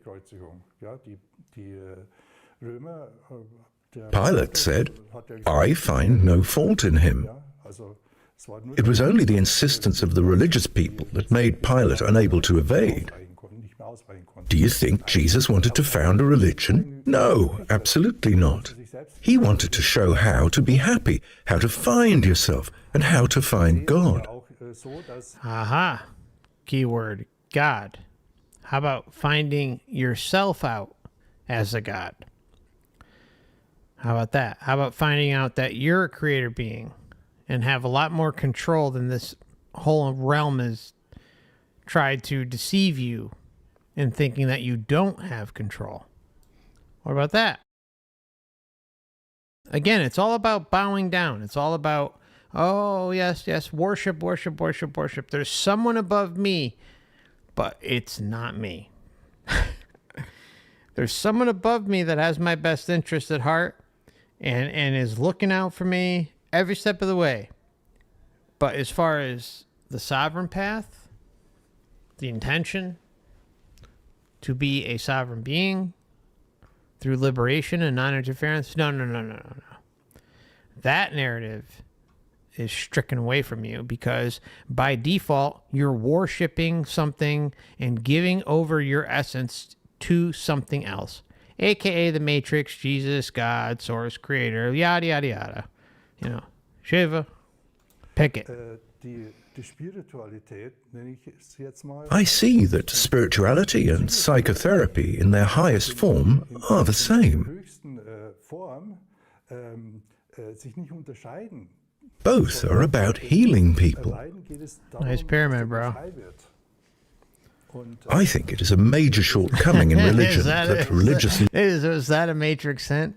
Is that a Matrix hint?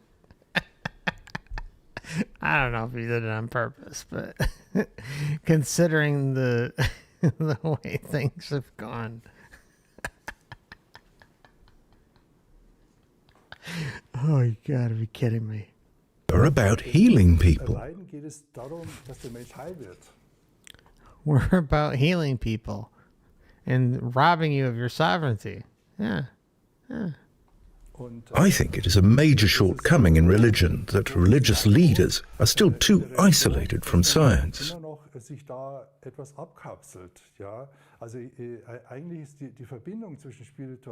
The connection between spirituality and psychotherapy and the insights that one can get from both of them is what ultimately really helps.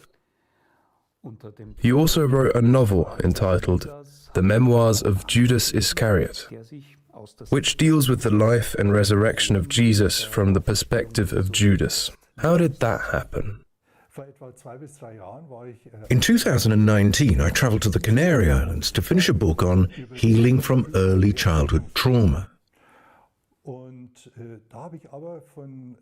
There, I got a suggestion from someone I met on the beach. He told me I should definitely write a novel. Listen to what he said. Childhood trauma. In 2019, I traveled to the Canary Islands to finish a book on healing from early childhood trauma. There, I got a suggestion from someone I met on the beach. He told me I should definitely write a novel. That's the Matrix marketing department. That's a setup. A pure setup. So ridiculous. I mean, not that the story isn't true, but this is the level of stuff we've seen. This isn't like, out of the norm. Stuff like this happen. Like someone will say, all of a sudden, I had this profound realization that I had to write a book about my near-death experience or whatever, my shared death experience, blah, blah, blah, blah, on and on, right? Same thing. This is healing trauma. This is serious business. And, I respect anyone who is willing to go outside and help others resolve their trauma. And of course, he understands the value of hypnosis and applying that properly, went to school to get the proper training and all that stuff under the Matrix. But meanwhile, he's randomly runs into a guy talking about Judas, and he's like, "Oh, you got to write a book about it." This is like textbook Matrix interference. I mean, I hate to say it, but Helmut's been a pawn of the system, or a hindrance to him. That's just what is presented in this case. I said, I can write non-fiction, but not a novel. What can I write a novel about? I was then sitting by the sea, and suddenly this idea about Judas came to me.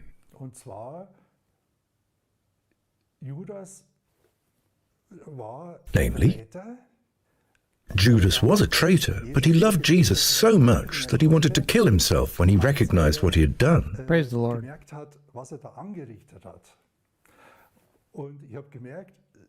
I realized I'm like him, totally critical to the point of traitor when I realize something is going wrong.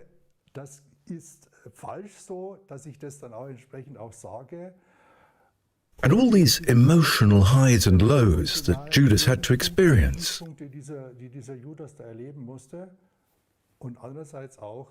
I also don't like how Judas is treated. He's been downright demonized. I thought, he does not deserve this. I also realized I can use my knowledge about the shroud and that Jesus survived the crucifixion. Judas could find out what really happened. A novel can give me the opportunity to express what Jesus said in essence, namely that ultimately it is all about love and that God is not a condemning God who needs a cruel death in order to be able to forgive us. Okay, so Sidney says the pyramid is powerful. It symbolizes mind, your place into the hierarchy of knowledge. If you have no clue what you are doing with your hands, chances are you put the spell on yourself. Yeah, I mean, that's the thing, right? I mean, it's even the shape of the pyramid. I've talked about this a number of times. As much as it's parasitic, it contains a lot of power. I've talked about meditation pyramids, and they are extremely valuable. I've talked about how you can put pyramids on your countertops and your fruit and your bread will last longer, right? I mean, there is a clear, powerful energy related to the structure of the pyramid, right?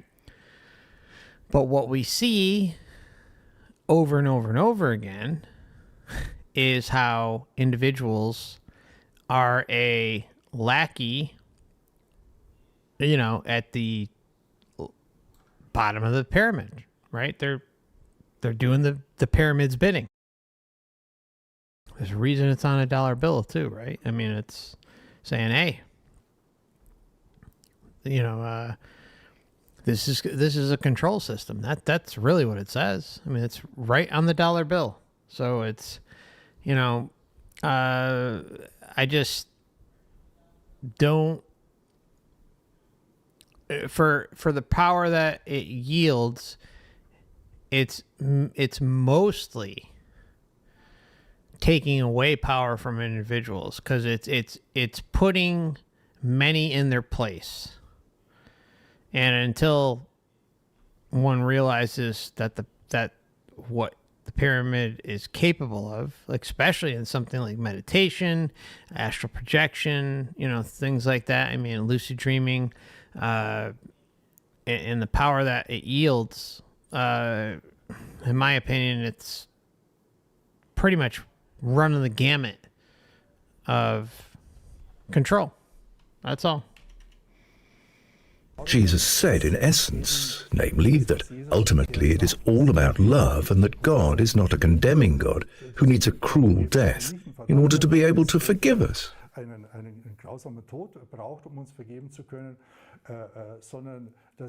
God doesn't even need to forgive, because real love doesn't even judge. It became clear to me Doesn't judge. I can do a much better job of writing all of this in a novel. During the writing, I also noticed I can write a book about healing in the form of a novel much better than in a non-fiction book. A novel has the advantage of being able to pack everything into an exciting story. And can't tell you how many books are out there under the sales format of a novel, right? Non-truths, just a story, right? That contain loads of truth. Loads of truth. Everything's so freaking inverted. Not everything, but most things are inverted to the point where it's like, even, what the system labels as mythology seems to be accurate, or at least somewhat accurate in terms of truth. Because you can look back, like they talk about dragons and gargoyles and all sorts of stuff, weird ocean creatures out there, and they're all over different types of paintings, like old paintings. So where are those coming from? Is it just like some mass psychosis that everyone is having and they just decided to paint them? Or are they painting what they're seeing?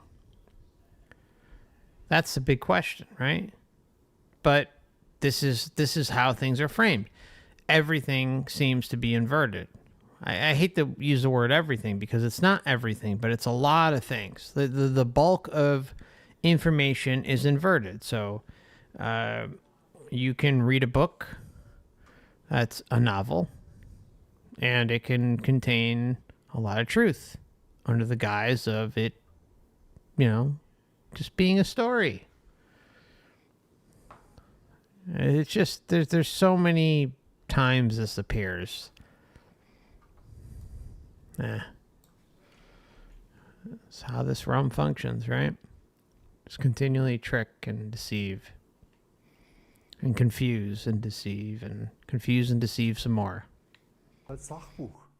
A novel has the advantage of being able to pack everything into an exciting story. At least, that's what I tried, and I think I succeeded. It's an exciting story. At the same time, the reader is taken into an inner spiritual process. My hope is that by reading the book and opening up to what Judas and Jesus experience, the reader might have his own inner process, so that he might be healed at least a little bit. That's what made me want to write this book. You spoke of healing. How did you finally get healed? Do you feel healthy today? This process of healing was a path that wore on over many years. I attended many groups and healing seminars. The more it was about my earliest childhood, the stronger became my emotional reactions. In some seminars, I almost just cried and didn't know why. The solution to the riddle didn't come until 2001. That was 5 years after my first seminar. The exercise was called rebirthing. The participant lies on the mat and hyperventilates. Breathing very quickly causes a higher concentration of oxygen in the blood, which causes trauma to erupt. My thumbs suddenly hurt like hell. I thought, how can I somehow alleviate this? Intuitively, I put one thumb in my mouth and felt, oh, that must have been my best friend once. It went on, and suddenly I was in the middle of being a baby. I kicked my legs on the mat and called for my mother. I kept saying, Mum is not here, Mum isn't here. The other seminar participant, who should only ensure that the partner is doing well, called for the seminar leader. She guided me through the process. I bet you I suddenly remembered that many years earlier, my parents had said to me, you were in a nursery once, but it didn't do you any harm. I had this information in my head, but I couldn't file it. I thought that was perhaps for a week, maybe when I was already a bit older.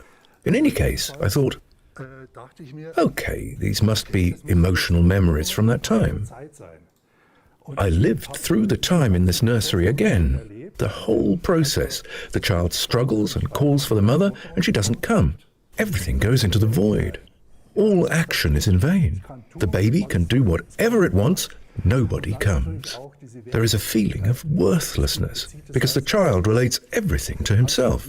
It may not be able to think properly so soon after birth, but it is already perfectly able to feel, and it feels. I'm worth nothing because Mum isn't here. If I were worth anything, Mum would be with me. So the child really thinks it's his fault that Mum isn't there. And that leads to trying everything, screaming its heart out.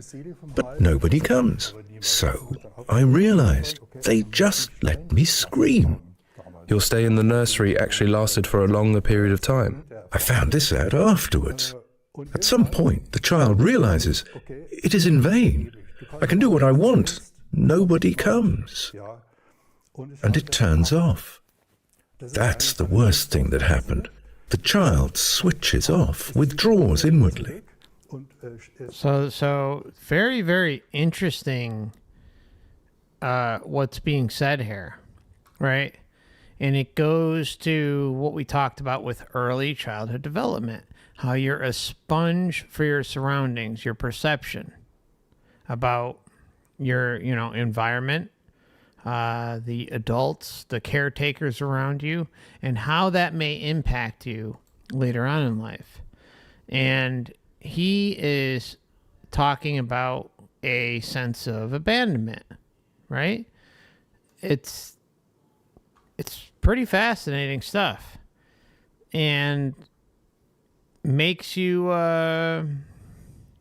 I mean, he's tapping into this in this moment with this session, and really he's trying to work on himself, right? So, I mean, I respect that. I really do. I think you can see an individual putting in the effort and the work to try and better himself, and he talks about how he just wanted to free himself, but he's just running into matrix roadblock after matrix roadblock after matrix roadblock over and over and over again. So it's difficult. Please consider hitting the like button if you've enjoyed this stream so far. appreciate you. What I want, nobody comes. Ja. Und es And hat it turns off. That's the worst thing that happened. The child switches off, withdraws inwardly. und es schaut aus. It looks like a good kid. It's quiet, sweet, and nice. Und ist alles lieb und nett und es wird It is smiled at and it smiles back. ja. But it's not there anymore. Und das ist mir dann I've really become aware of that. geworden. I haven't really been present in my life. Ja, ich war I was turned off, und es ist and it happened in this nursery. Und ich war dann I felt somehow crumbled after this exercise and thought, how is it possible that there is such an abyss within me? das ist That's terrible. What has happened here? da gelaufen. Und ich bin dann gleich When I got home, I instantly visited my parents and asked them, you said I was once in a baby home. ich wäre mal im Säuglingsheim gewesen. Sagt Please, tell me what happened. Yes, they replied. We took you there straight from the maternity hospital and picked you up again after 4.5 months. und At that moment, it was like a moment of shock that I will never forget in my life. werde in diesem Moment war mir At that All right, so he's getting confirmation here, right? So he has an exterior experience very late in life, or, decades into life, and cross-confirming with his parents about this rebirthing and sense of abandonment, which is a part of the root of the trauma that he endured. And it makes you wonder, right? We can kind of expand on this and say how the nuclear family has been slowly chipped away at. It's funny enough, I was just talking about this the other day with someone in my family about like that. Gotta be careful about this one, but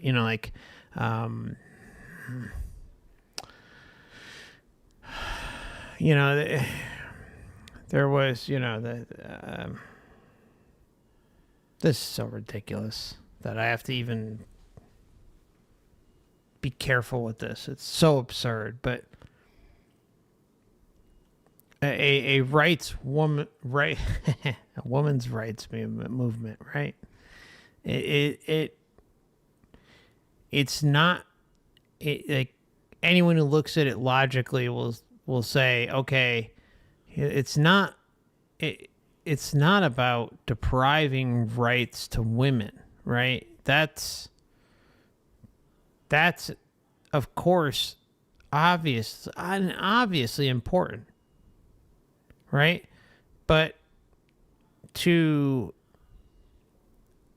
take them and or at least remove them from the nuclear family aspect of things, where they're, you got a newborn or a young child first few years or something, or however many years. If I had to guess, the proper phase for coddling a young child from birth should go to probably at least age 8, right? Because the early childhood development research. That. If I had to guess, that's probably what the optimal phase would be, like because that's when their perceptions are so easily manipulated or received by others.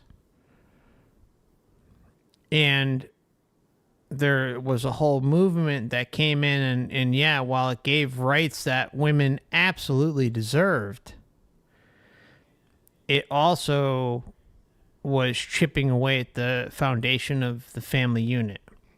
Now, whether the father or the mother stays at home doesn't matter, right? But there should be a parent in the home, in my opinion, at least until the age of 7 or 8. Like where they're not feeling potentially abandoned. And that has nothing to do with the parent or the family. It has everything to do with the way the human body develops. It has to do with how early childhood development is perceived as a youngin. I mean, that's just my guess. I mean, I'm not an expert in this stuff, but based on what I see, it seems to be a huge factor. So, looking and hearing what Helmut has to say, it really makes sense. Makes sense. I mean, it lines up. Like, he's talking about his feeling of neglect as a very young child, being dumped off into daycare or what have you, and not having his mother. And we have a system out there that is perfectly crafted to get everyone to not even think that this might be of the best interest for the child. Whether it's the mother or the father, it doesn't matter, right? Obviously, the child is always going to have a preference for the mother growing up because that's just common sense. That's biology and how this place works. But when you look at how the movement worked, right? It dissolved the family unit where, dumping a child off at a preschool or daycare or the babysitter was just the way it was, right? It became the norm. Meanwhile, that's doing harm to the child. And that, again, is no fault of the parent, absolutely no fault of the parent, because that is information that is being conveyed by the lame wannabe powers that be to you and your family. So, make of that what you will, but that's my perception on it. Early childhood development. Check out my video on it because it really sheds a light on a lot of what we're talking about here. And we can't go into all of it, but I did a pretty big breakdown on it, and it's in my opinion one of the most important videos I've put out to understand what we're dealing with and how diabolical all this stuff is, because we're so easily manipulated in our younger years by our just observation about our environment, friends, family, our parents and parents' friends and family and teachers and yada, yada, yada. All this stuff plays a massive, massive role. You there straight from the maternity hospital and picked you up again after 4.5 months. At that moment, it was like a moment of shock that I will never forget in my life. At that moment, everything was clear to me. The horrible experience during the exercise and why I felt so crumbled afterwards. In fact, at that moment, I could understand my whole life. At the same time, of course, a new phase in the relationship with my parents began, as you can imagine. To forgive such things is not an easy job. It took years. It wasn't until shortly before her death that I got closer to my mother again, and we were really able to talk things out. She told me that she was sorry and that she couldn't do and didn't know any better at that time. At least now I had the knowledge of where to go and what it was all about. I attended so many seminars, experienced and learned so much, that gradually the question came up, why not support people with early traumas as a therapist? I could work with people as an insider and not just as a theoretician with university knowledge. I know what it's about. I can feel it all. I also know which methods work. I did the appropriate training and I'm still working today as a trauma therapist. Looking back at your life, do you have the impression that this love experience gave you an important orientation? Especially when you had to detach from certain groups or ideas. The biggest lack in me was certainly the lack of love, of experienced love, and of course also of self-love. I can say that today. I'm certainly not the only one in the world who has experienced this. It was perhaps a bit extreme in my case, especially since it was also very subtle. I grew up in a middle-class, wealthy home.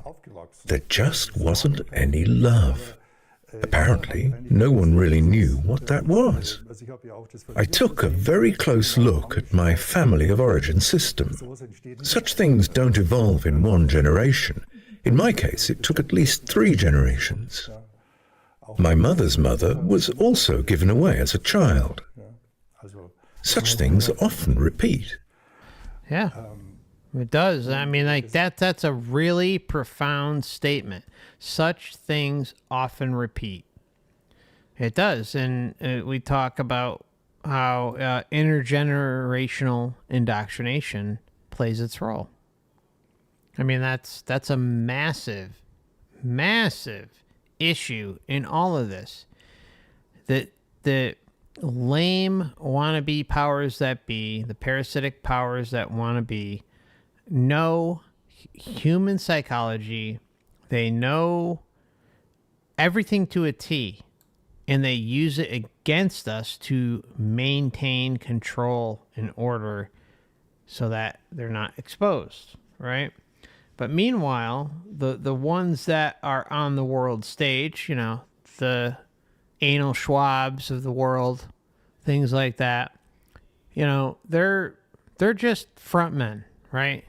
The Trumps, the Bidens, the Trudeaus, on and on, right? All these lame figureheads out there are just frontmen for whoever the hell is behind the switch. The Wizard of Oz, right? It truly is a Wizard of Oz situation out there. And, you know, there's always going to be an enemy to blame. But meanwhile, humanity has no clue how to truly take over and what needs to be done. And this is like one of those areas that you want to talk about, but it's, you know, it's counterproductive, right? Because to us it makes sense, but or at least to many of us it makes sense, but you know, it's like there's always the false prophet, the hope and change candidate, or whatever the case may be. But to think, I mean, for anyone to think in 2023 that, at least in America and everywhere else, that whoever is the president actually has control. Yeah, I mean, you really got to have, you know, many screws loose. You really do. I'm sorry. And you know how many people I toss away from looking at this channel by saying stuff like that? I mean, like even just the whole Trump thing, right? You know, our Lord and Savior Donald Trump, right? Our Lord and Savior RFK, our Lord and Savior Joseph Robinette Biden. His middle name is Robinette. His middle name is Robinette. Barack Hussein Obama. Hussein Obama, a combination of Saddam Hussein and Osama bin Laden. I mean, hello, wake up. It's a clown show of epic proportions. None of this stuff going on. There's no real figureheads out there fighting for you, okay? You know, maybe there's some random tribes in the middle of nowhere doing it. You know, that for some reason, haven't been identified yet. But for the most part, I'd say every square inch of this simulation has been accounted for. Yeah, Elon Muskrat. I mean, we can go on and on and on. I mean, Biden's middle name is Robinette.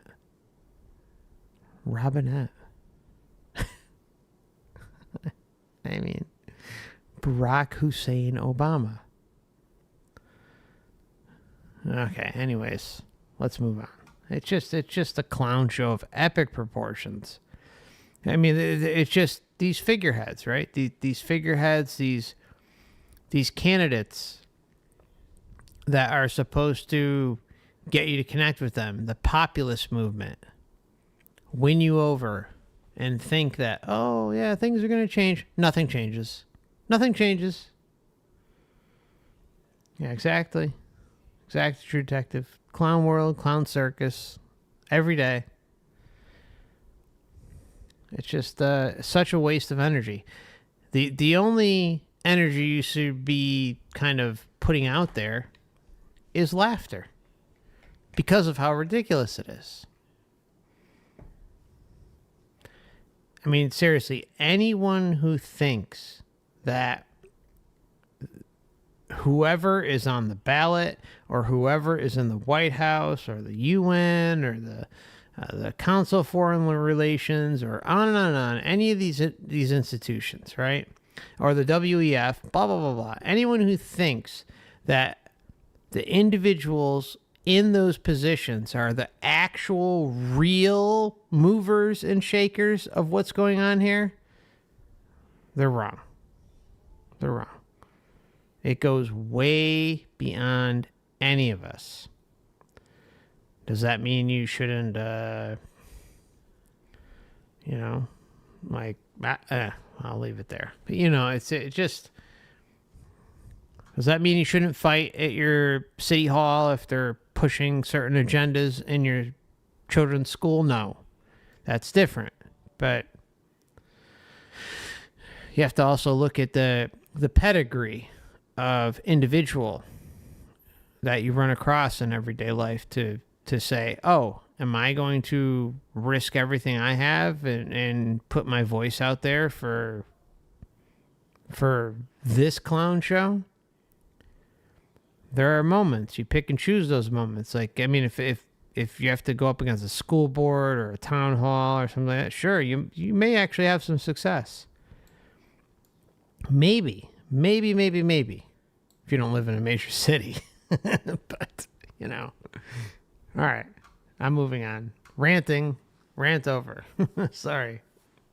The key to understanding ourselves and the question of who we really are has something to do with love.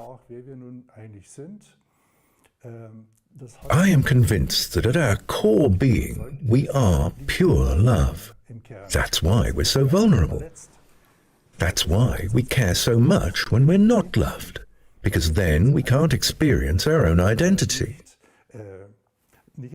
Okay, so we're almost over, but I don't want to pause it much more because we probably only got maybe 10 more minutes, but not even maybe. But just hear what he says. We can all listen to this and say, oh, that's BS, right? That's total BS. But if you look at it through a different lens through all this, it actually makes sense when looking through or considering how he's thinking. Just hear this out. Key to understanding ourselves and the question of who we really are has something to do with love. I am convinced that at our core being, we are pure love. Okay, I am convinced that our core being, we are pure love. That's why we're so vulnerable. That's why we care so much when we're not loved. And this stuff makes sense. Do you know why it makes sense? At least in the terms of a matrix perspective. The reason why it makes sense is because this is the conveyor belt process of birth, death, and rebirth. The going to the light, right? The being love bombed, or even having an experience while you're here with something like a love bomb, right? Being able to experience that sensational feeling of a love bomb for whether it's a few hours, a few weeks, or a few months, or whatever the case may be, right? Those things can be experienced in their own way while in the physical body or outside of the body, right? So when you hear him say this, it actually makes sense in a matrix perspective. It really does. So when hearing him put this all out is really, it makes sense. It really does. Because we die, or we have an NDE, or whatever the case may be, and we have this profound experience. Let's just say death, right? Like, we've died in past lifetimes. We've experienced the light, been hit with love bombs, had, an experience customized to us that all of a sudden made everything make sense. Like, oh, my God, I forgot why I was there and this and that, but now it all makes sense. And then you're being congratulated. Oh, you did this, you did that, blah, blah, blah, blah, blah, blah.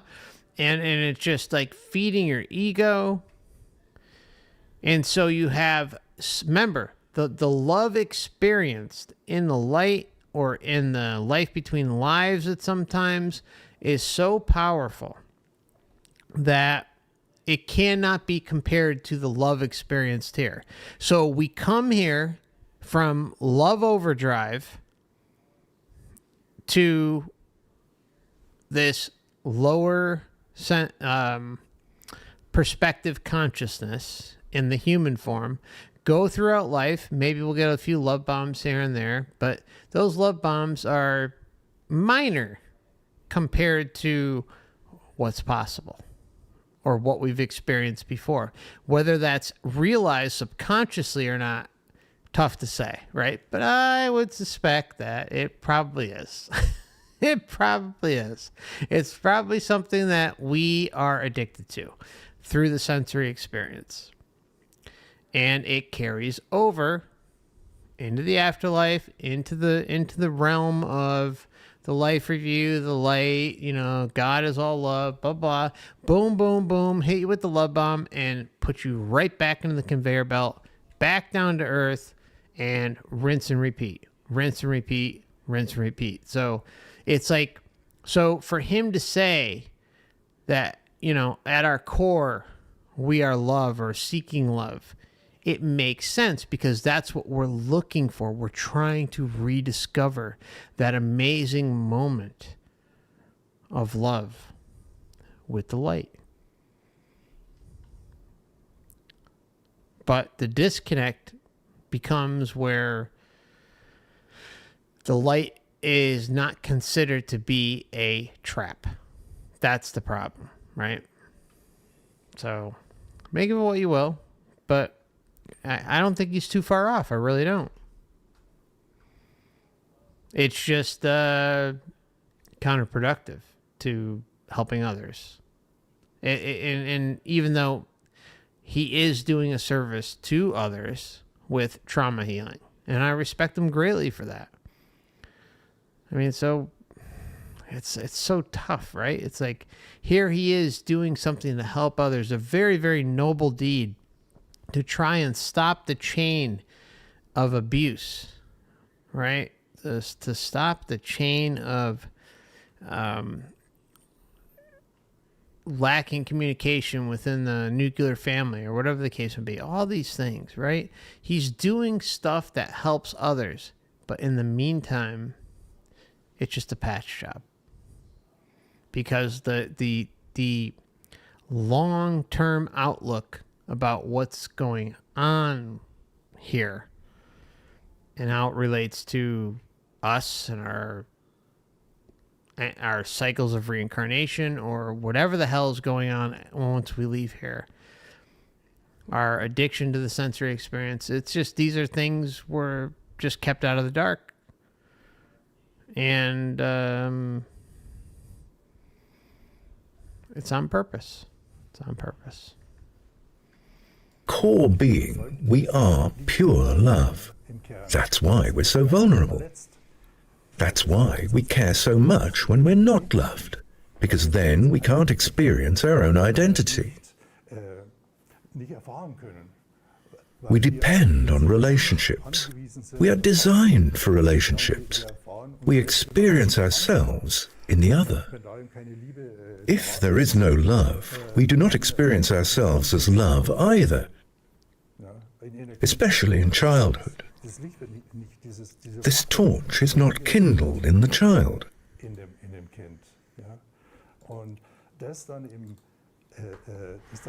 To make up for it later, I'm convinced today, also as a therapist, it's possible. But there is a way to go.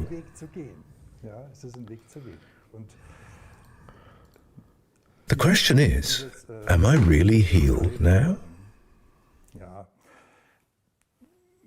I would say yes and no. Such a topic is a life topic. So see, he says it himself. Am I healed? Am I healed right now? Yes and no. I don't think you can walk through this existence and be fully healed. Ever. You can patch things up. You can improve things greatly. But can you ever be fully at ease with who and what you are? No, because it's not your organic self. I mean, that's just my opinion, right? Again, do your own research, come up with your own conclusions, and figure out what you got to figure out for your own well-being. Don't fall in the pits of despair and all that stuff. But, you know, we're on a life path of seeking. Some see through the veil a little bit. Some see through the veil a lot. And then some are just asleep. Which one do you choose, right? You choose to, in my opinion, the only path is non-interference, sovereignty, and liberation.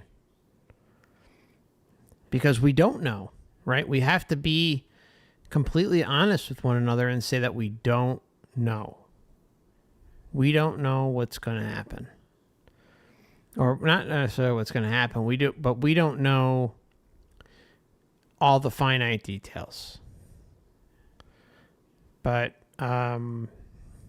just handing yourself over on a silver platter to something that claims to have your best interest at heart over and over and over and over again, when they are part of the product of the environment of the earth realm, should be more than enough in and of itself to be a red flag. That alone should be a red flag. And if someone's being honest with themselves, they will say that I don't have the ability to fully recognize and understand just everything that's going on here. Anyone that claims to have all the answers or solutions and this and that, they're completely full of shit. All right? Let's just get that out of the way, right? There are a lot of individuals like signing on and saying all sorts of things and interjecting themselves into the whole soul trap, quote unquote, community, right? And making big claims. anyone who's claiming that, they have full recall of every life they have, blah, blah, well, you know what? The data spits in your face, okay? Data spits in your face. The patterns spit in your face. They show that what you are saying does not line up. Now, could it be potentially true? Sure. I can leave a 0.01% door open for you. But am I going to bank my very existence and my sovereign path on what you're saying because your story is so sensational that, you escaped a pod and came down here and blah, blah, blah? No. This topic, everyone listening today should understand this. This topic has been fully infiltrated, okay? Fully infiltrated to take you off the path of sovereignty. All right? I'm just going to say it. All right? It's what's going on with this topic is insane. And it's been going on for about 1.5 years, maybe 2. All right?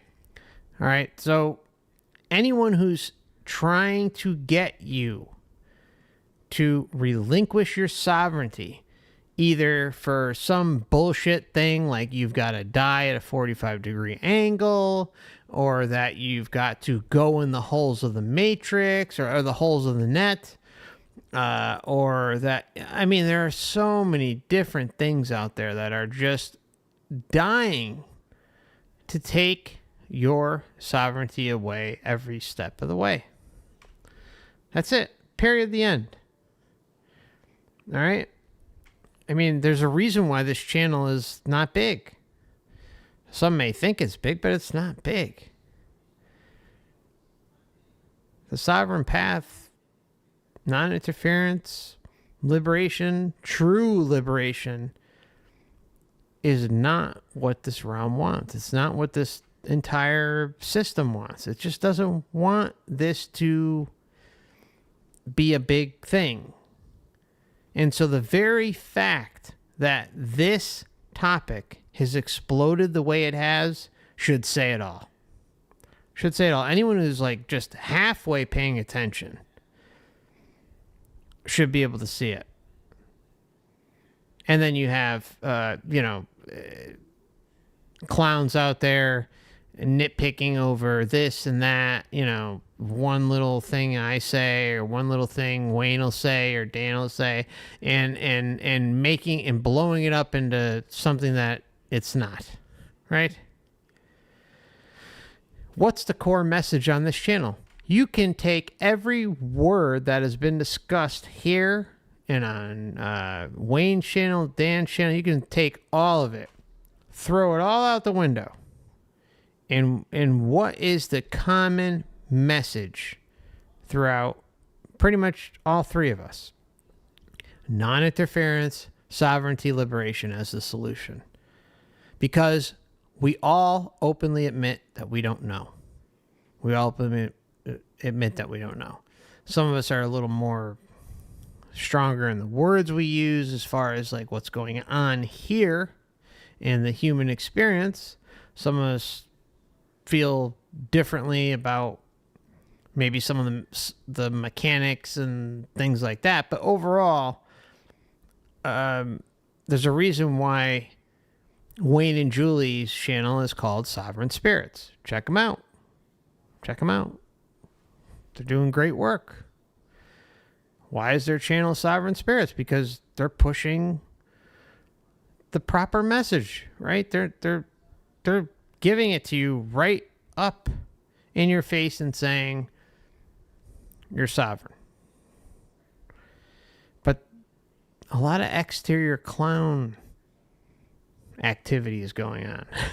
All right? Don't fall for it. Just don't fall for it.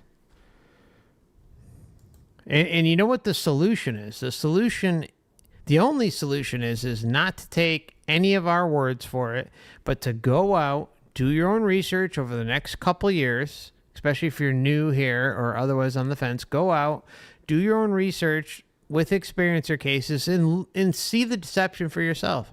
See how it's the same playbook over and over and over and over again. Yeah, slightly altered and customized per the experiencer.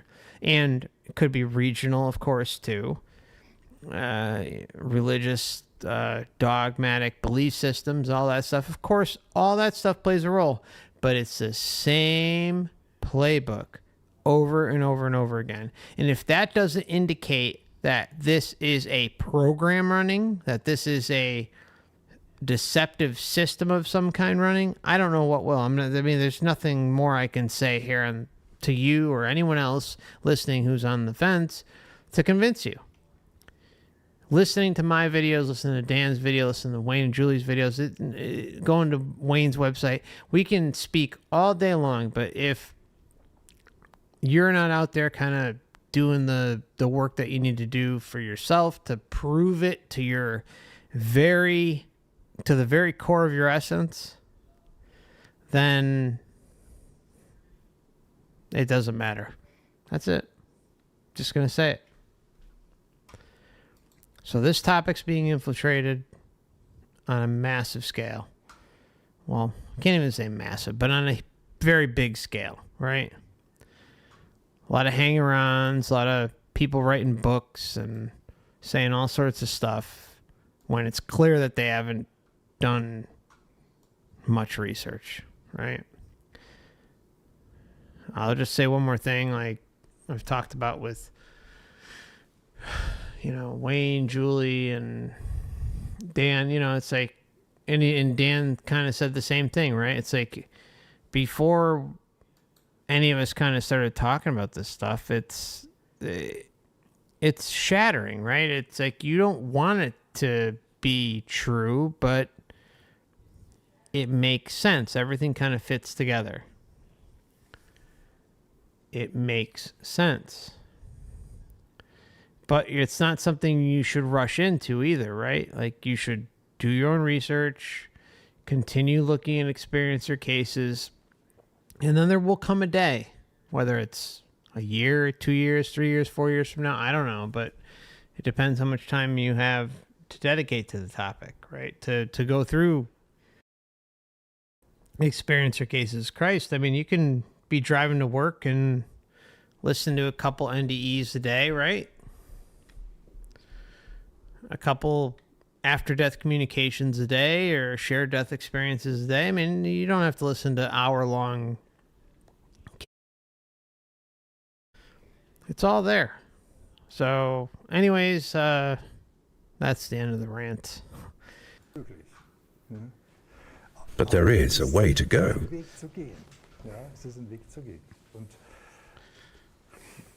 The question is, am I really healed now? I would say yes and no. Such a topic is a life topic for every human being. But it can help to make us grow and become strong.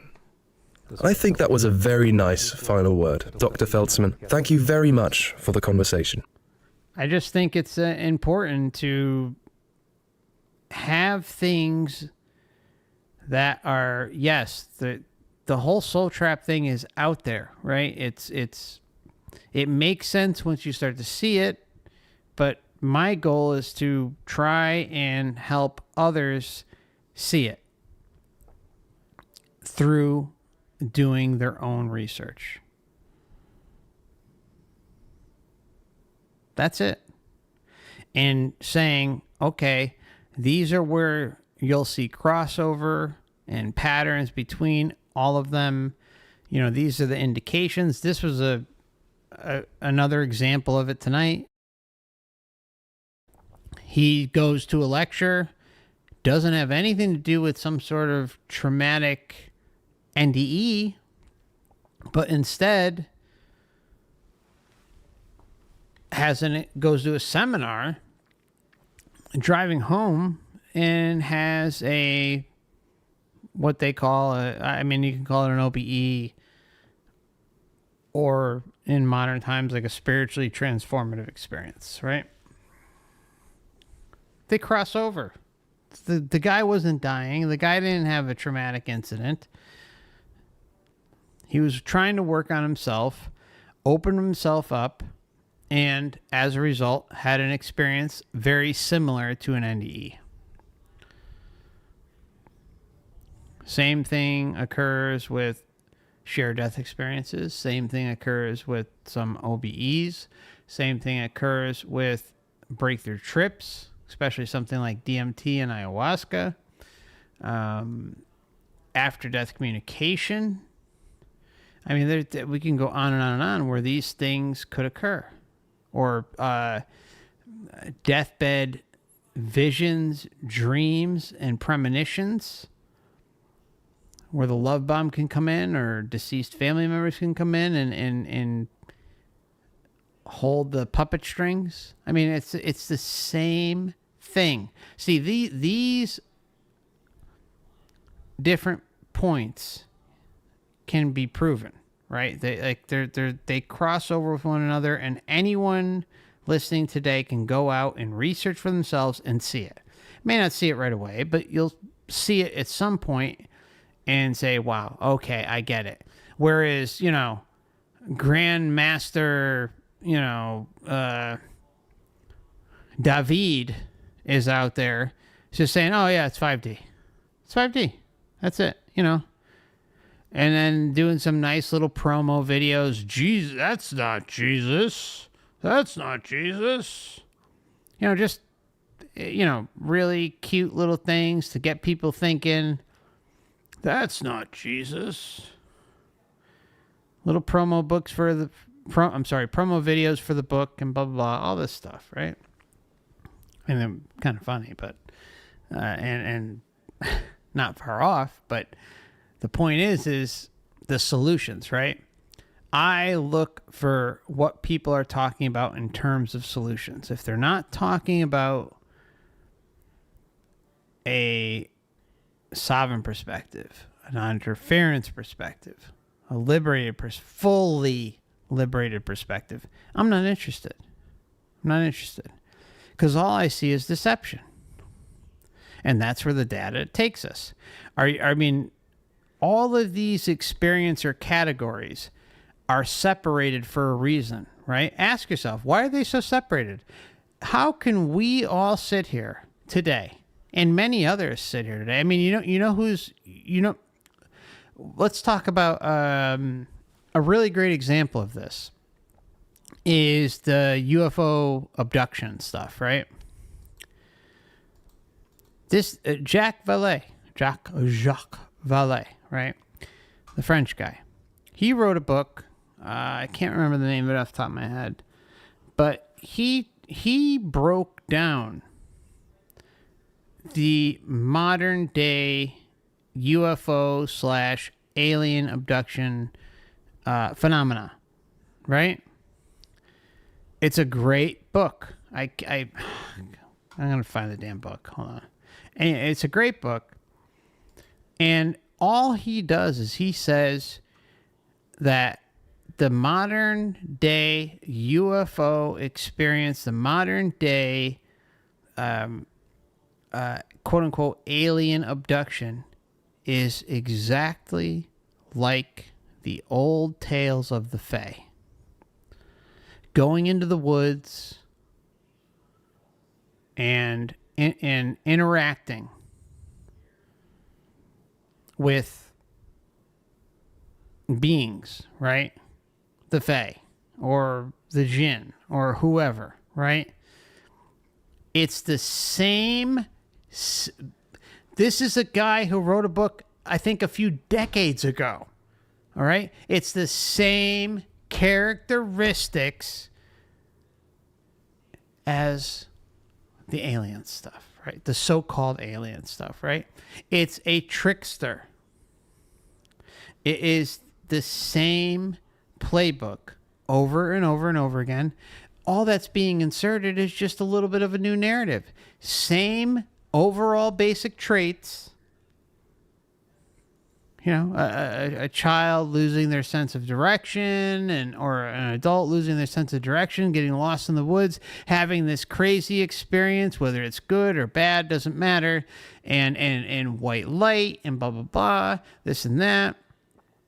And then you have a similar experience with someone sitting in the bedroom and seeing the grays, and there's a whole kind of weird little history going on with that. It seems like the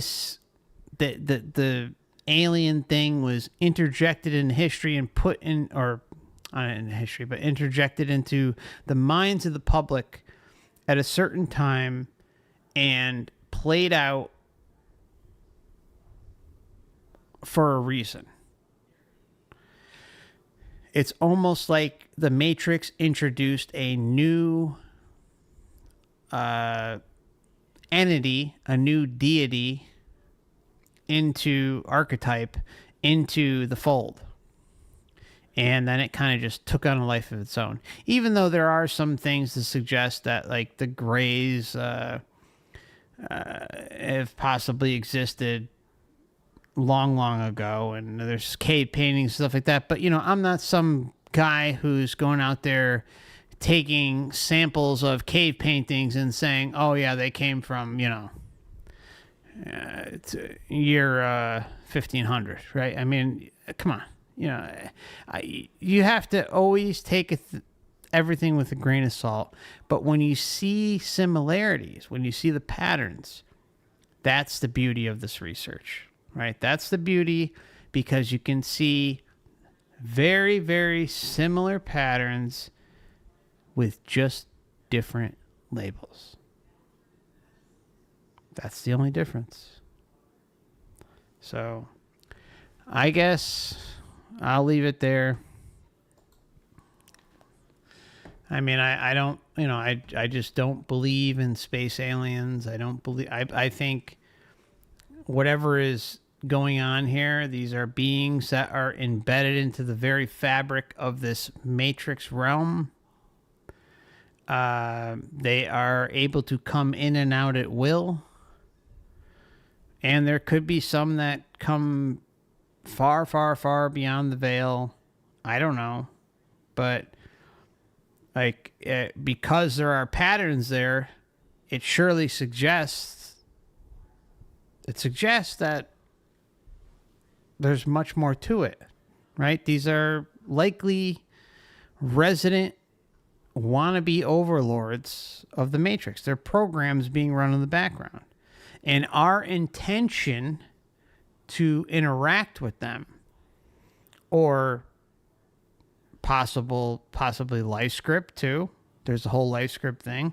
Our life script may be destined to deal with quote unquote aliens, grays or whatever is out there, right? Or the Fae or the Jinn. Like, our life script may be destined to deal with those things or interact with those things at a certain point in our lives.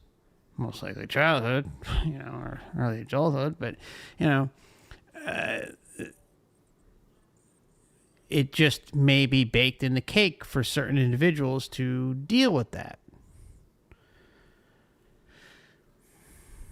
So, I don't know. So I am going to be headed on over to the gaming channel because I feel like playing a little bit of video games. So feel free to join me if you'd like. I'm going to update the time for anyone who's interested.